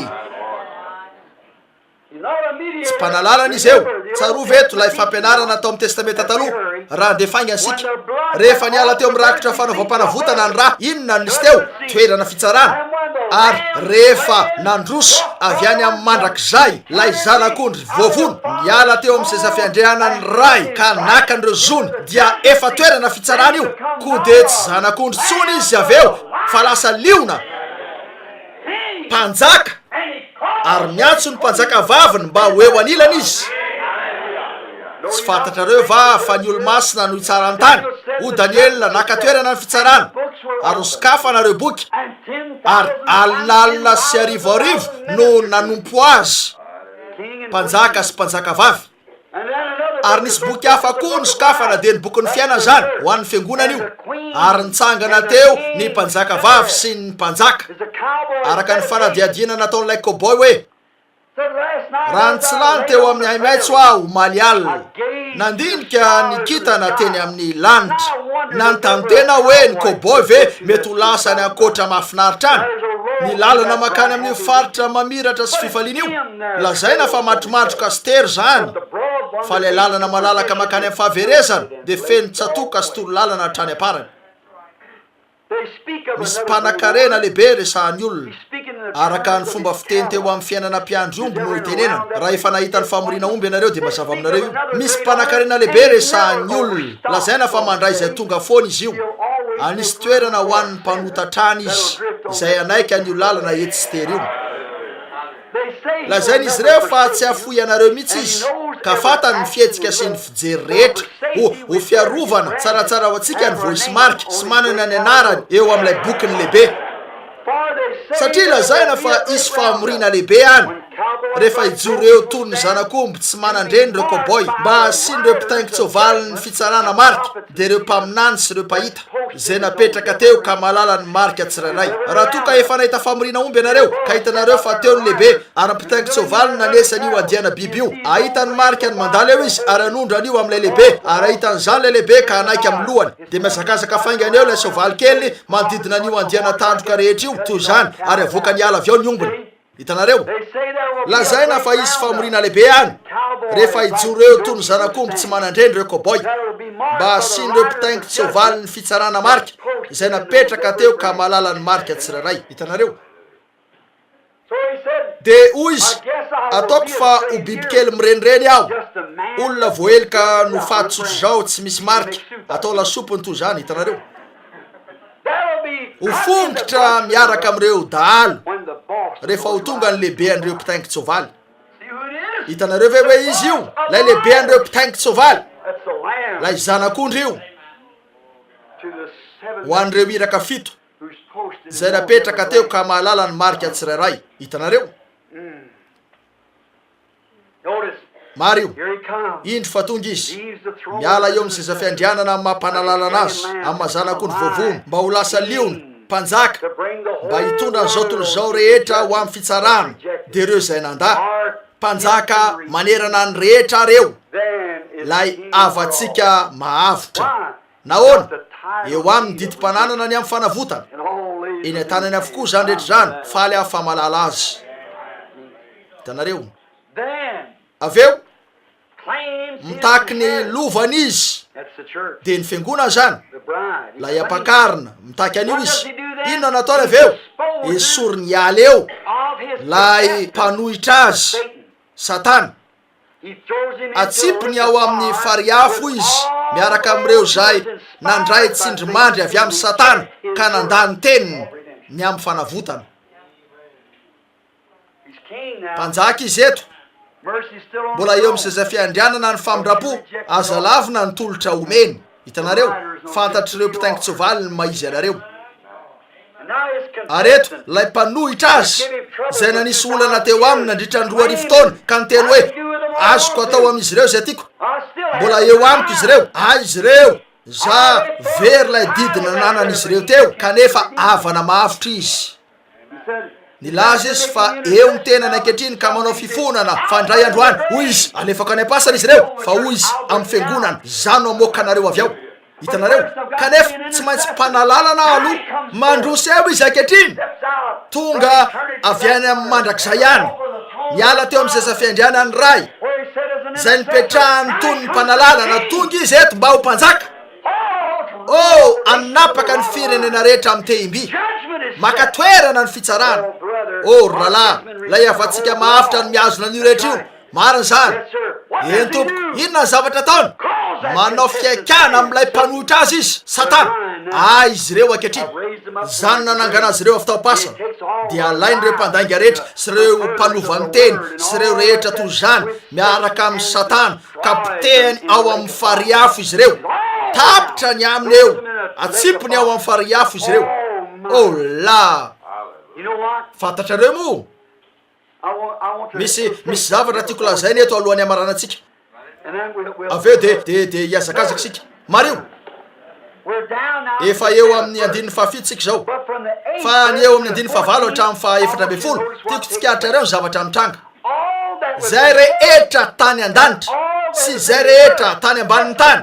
Ino tsara zao avela fotsiny aho mamaky an'io eto ataoko fa ho tsaratsara kokoa raha voakiko fotsiny avy amin'ilay boky zany eo amin'ny 17. Hitanareo ary jereo ny 19 ary hitako fa io indro teo voan'ny seza fiandrianana sy ny zava-mananaina efatra ary teo avoan'olona de nisy zanak'ondry nitsangana tahaka nefa vovono nanandoa 7 tandroka 7 ny tiako lazaina sy maso 7 vao nazavaintsika zany de ny fanahy 7 n'Andriamanitra ny raina akany amin'ny tany rehetra. Hitanareo taona ny fiangonana 7 reo iraka 7 zay niazo na ny hoafy eo irehatra. Hitanareo eny ary tonga izy lay zanak'ondry ka nandray ny boky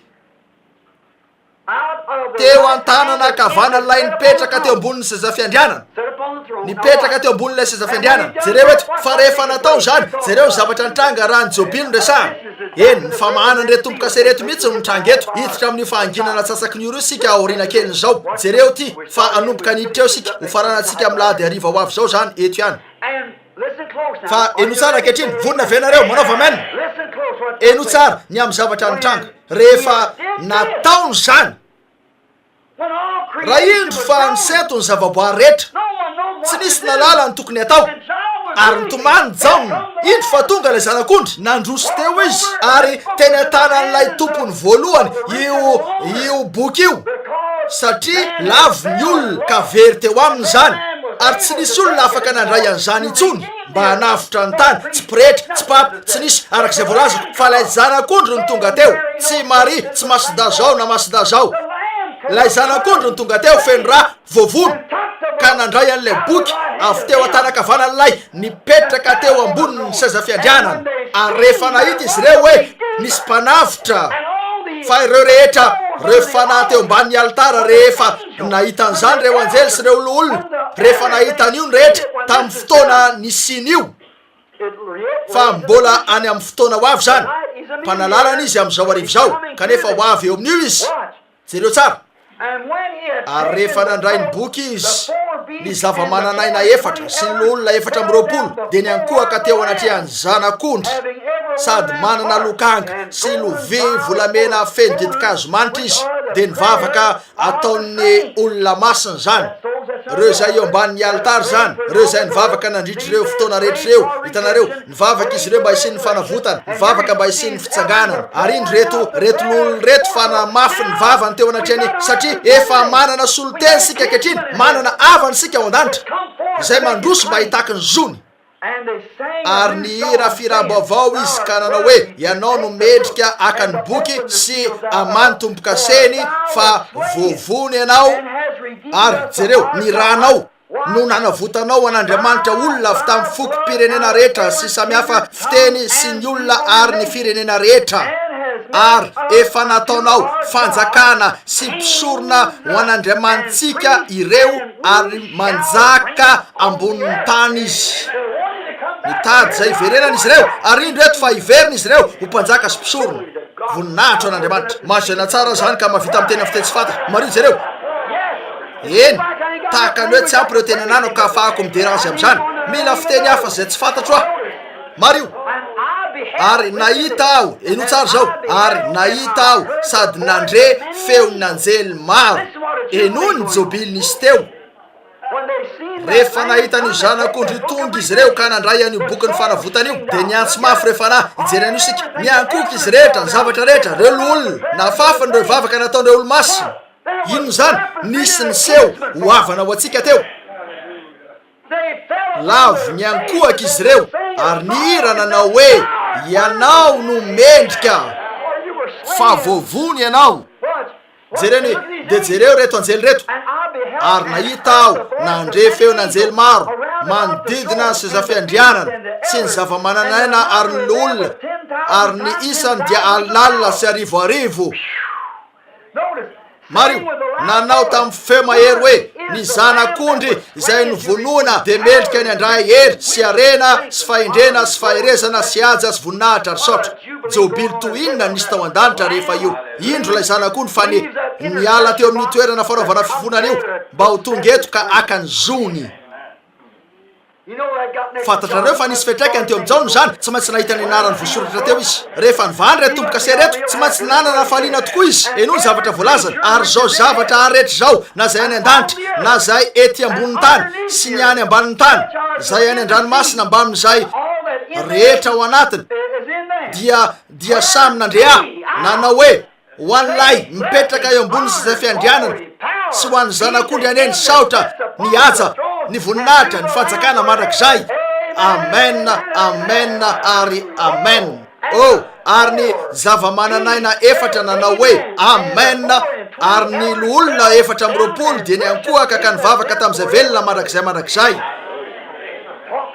Raha ny jobily ny resahana raha ny fotoana be voninahitra ny resahana rehefa nandroso teo ilay zanak'ondry.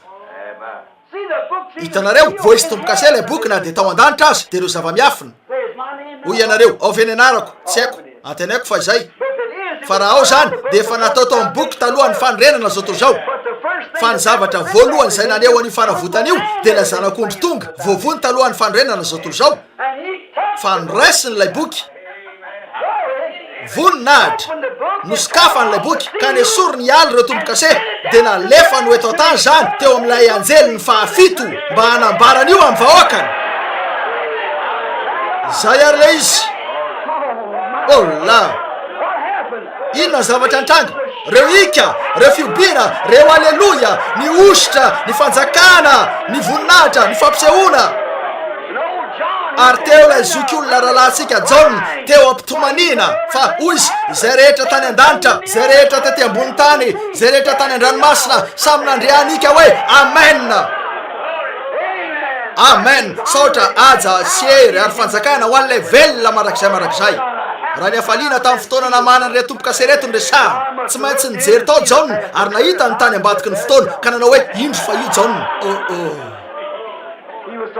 fa loatra izy ka natonga azy nanao hoe ny zavatra rehetra tany an-danitra tena mafy tokoa nika nataony satsy zany ny zavatra rehetra tany an-danitra ny zavatra rehetra tety an-tany ny zavatra rehetra tany ambanin'ny tany ny zavaboary rehetra ny zavatra hafa rehetra nandrianana hoe amen saotra sy voninahitra sy fahendrena sy fanjakana sy hery ary arena ho azy amen amen. Nahoana rehefa tonga ny fanambarana hoe lay zanak'ondry lay mpanavotra lay avana ho antsika no niverina avy eo amin'ny seza fiandrianany fanelanelana ka nandroso teo mba aka ny fananany aka tsy hoe ny ampakariny mba hoe ho anila ny mandrakizay ilay zanak'ondry iangona eo ny tafiky ny lanitra rehetra andro be voninahitra zany mitafy fotsy ireo masina rehetra dia anjaka mandrakizay miaraka amin'ny Jesosy sika. Avika omana miantso ilay tompotrano niteny zany, avika omana. Tsy haiko zay hitenenana azy. Hitanareo, avika omana, avika omana. Afaka iravy amin'ny latabatry Jesosy mandrakariva ianareo ankehitriny. Fa rehefa miala eo izy tsy misy fanantenana intsony. Izy ilay namoky marobe, nanova ny rano divay. Izy ilay nilaza hoe zay minoa, miasa ataoko no ataony koa. La izy ilay nampanantena andreto zavatra eto amin'ny andro farany. Izy ilay nilaza andreto zavatra eto. Izy ilay eo amin'ny fotoana fampahalalana ny fanambarana ny amin'reto zavatra eto ankehitriny. Avika omana. Aza diso an'izany rahalahy. Ankehitriny andesika iondrika fotoana fohy.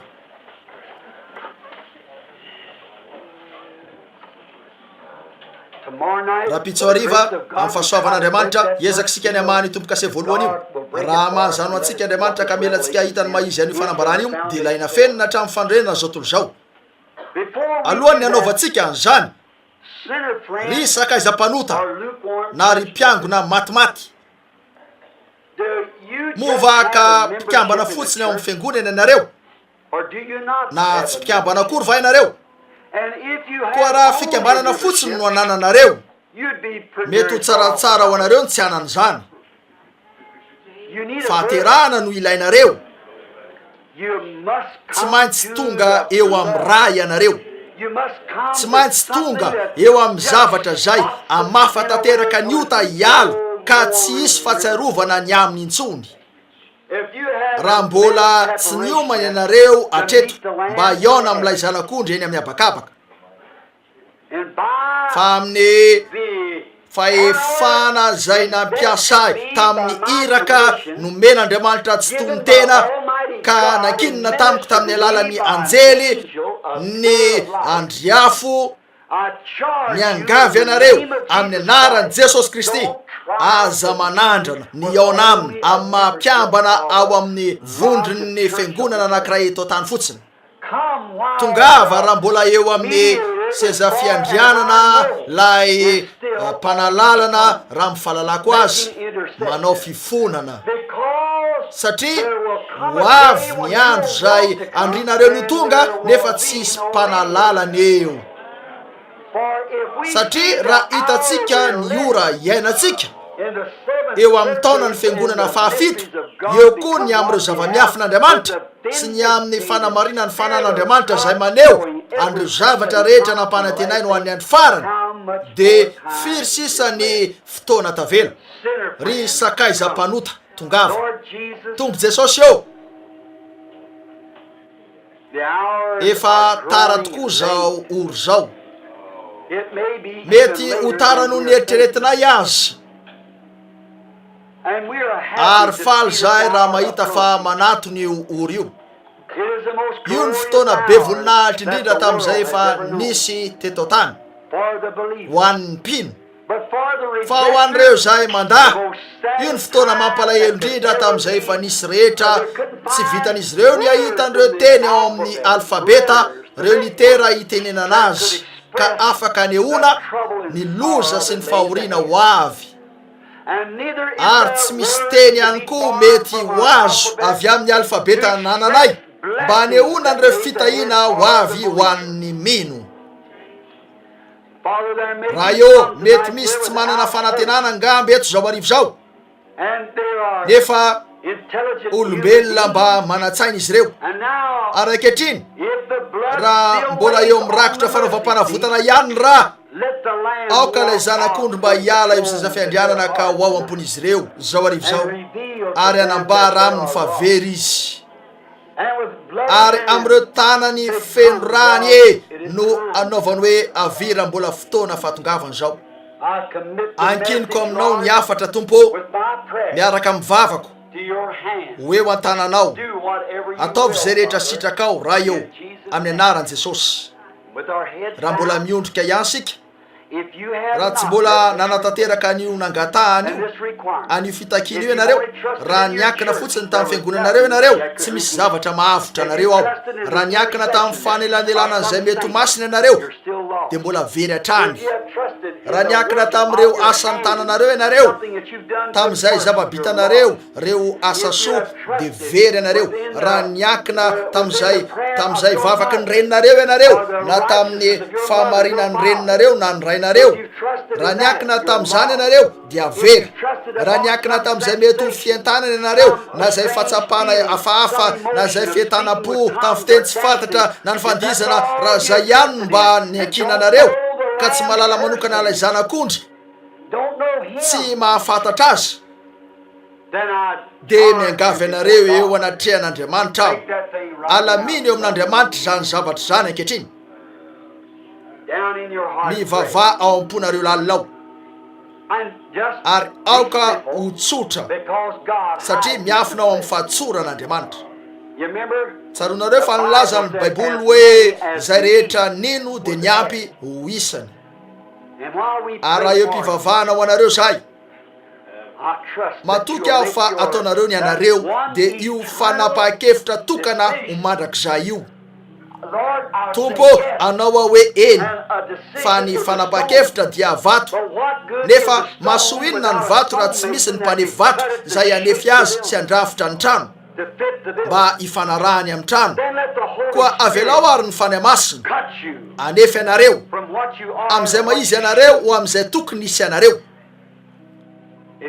raha toka mpikambana mangatsika ao amin'ny fiangonana fotsiny ianareo raha mpanoty ianareo na inona maizy ianareo raha tsy manana ny Kristy ianareo tsy manana ny fany masina ho eken'Andriamanitra ho anareo aneny fiadanana zao arivo zao ankehitriny tompo amin'ny fahadiovam-po indrindra fantatro anatonana sy araka ny fahalalako ny soratra masina ny amin'ny fomba fanantonana no anatonako ankehitriny miaraka amin'ny reto zay nankiniko taminao miaraka amin'ny teny matoky aho tompo fa nahita ny toerana ao am-pon'ny olona ny teny amin'izao arivo zao raha toka misy tsy mahalala eto na tsy manana an'io antoka ny amin'ny fahatsarany fanatrehan'ny fany masina monina ao amin'ny fiainan'io ka nisy atezerana na tsy firarahina na fitiavatena na zavatra hafa ka nampisaraka azy ireo tamin'io zavatra lehibe io ka nanakana ny fandraisany an'izany na nisy fanekempinoana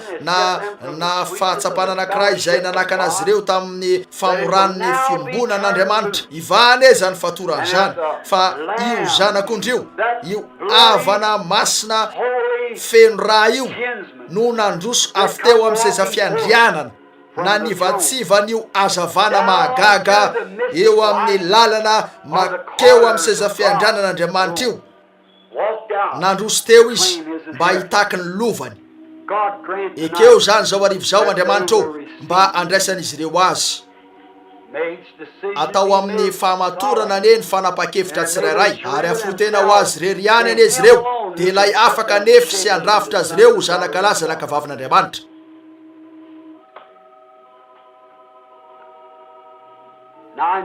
eny mivavaka ampamatorana aho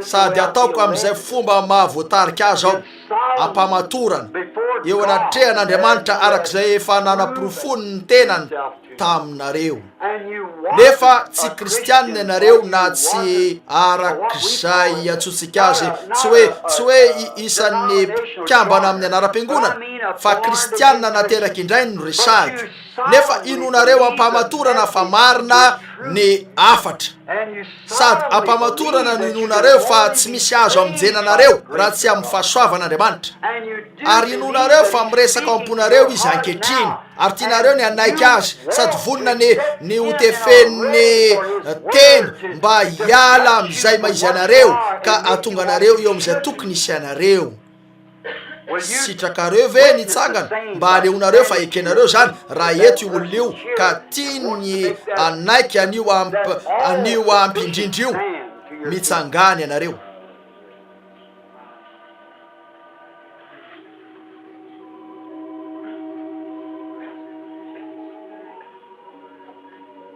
Heavenly Father, re ray any an-danitra I know not tsy no haiko what mihitsy to ny do, atao but to quote your akoatran'ny word. manonona ny teninao. Here are Indreto men misy standing on lehilahy their maro feet mijoro that feels ka that matsapa they fa tsy haven't teo been amin'ny toerana where they izay should tokony be, hisy azy izy ireo ready for ho this vonona rapture. amin'io fampakaran'io, For it may take satria place mety hisy before alohan'ny the first seal isokafan'ny be tombokase opened. voalohany ho anay zany. And Father, I Koa pray raha for eo them. mivavaka ho azy ireo aho, manolotra an'izao vavaka zao aho amin'ny mampanompoka ho ahy eo amin'ilay mpanalalana lehibe Kristy. As they pray, Raha mivavaka izy ireo dia atolotry miaraka amin'izy ireo ny vavaka ho eo amin'ny seza fiandrianan'Andriamanitra so zay itoeran'ilay fanatitra feno raha zao arivo zao. Fa mety hiala eo amin'ny seza fiandrianana amin'ny fotoana rehetra izy ka handroso hitaka ny fananany, dia tsy misy famindram-po intsony tavela eo, efa fitsarana. Ekeo Tompo ho an'ireto olona izay mitsangany reto ka mibebaka ao am-pony sy te hamelo ny fany masina amolavola azy, anefy azy ary anamboatra azy ho vato velona ao an-tranon'Andriamanitra Tompo. Ekeo zany raha eo ankiniko aminao izy ireo ankehitriny, fa hoy ianao zay anaiky ahy eo anatrehan'ny olona, zaho anaiky azy eo anatrehan'ny raiko sy ireo anjely masy. Ary ankehitriny manatrika anay rehetra eto ianao zao arivo zao, ary mijoro eo izy ireo manaiky anao. Koa Tompo, raha avy ao ambony lalina zany sady koa azo antoka ny mahamarina ny ten'Andriamanitra, dia manao fifonana ho azy ireo ianao ankehitriny ka manaiky azy ireo ao amin'ny faritry ny fahasoavana sy ny famindram-po tamin'ny fanadiovan'ny ran'ilay zanak'ondry fanatitra. Ka ho anao izy ireo amin'ny anaran'i Jesosy Kristy. Amen. Ankehitriny ho anareo izay mahita an'ireto olona mitsangany reto, iry tovolahy etsiry sy ireo sasany izay mitsangana, ho anareo izay mahatsapa fa lasa avokoa ny ota sy ny fanameloana teo aminareo, tiako raha hitsangana ny sasany aminareo izay eny akaikin'izy ireny, raha isotanana izy ireo atao hoe ry ralahy hivavaka ho anao aho, raha vavy hivavaka ho anao aho, raha isotanana fotsiny izy ireo atao hoe hitahanao any Andriamanitra. Fa eo an-tanany tsy tony sisa rehetra ankehitriny atao hoe hivavaka aho, ary ataoko izay rehetra vitako mba anampiako anao ao amin'ny fanjakan'Andriamanitra.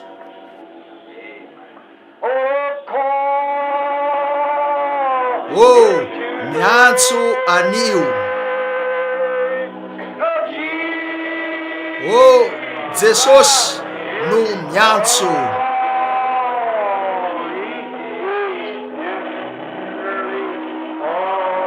Miantso amin'ny famorany izy anio. Tia azy ve nareo? Tsy mahafinaritra va izy? Oh, inona no ataontsika raha tsy teo izy ty? Tsy ny mofo ihany no iveloman'ny olona, fa ny teny rehetra alohaky ny vavan'Andriamanitra no iveloman'ny olona. Oh, fano aho Tompo amin'ny teny. Aza mafony fiarahantsika miangona tahaka ny fanaon'ny tsy mino maika, satria hitanareo fa miatombotra ny andro. Raha sitrapon'Andriamanitra, raha pitsoariva amin'ny fahasoavan'Andriamanitra, hiezaka aho amin'izay rehetra atao anatiko ny angataka aminy mba hiditra tsehatra, mba ahafahany zava-miafina ny amin'reto tombokase reto, raha indro fa hisokatra zany anambarany tenin'Andriamanitra eo amin'ny olona.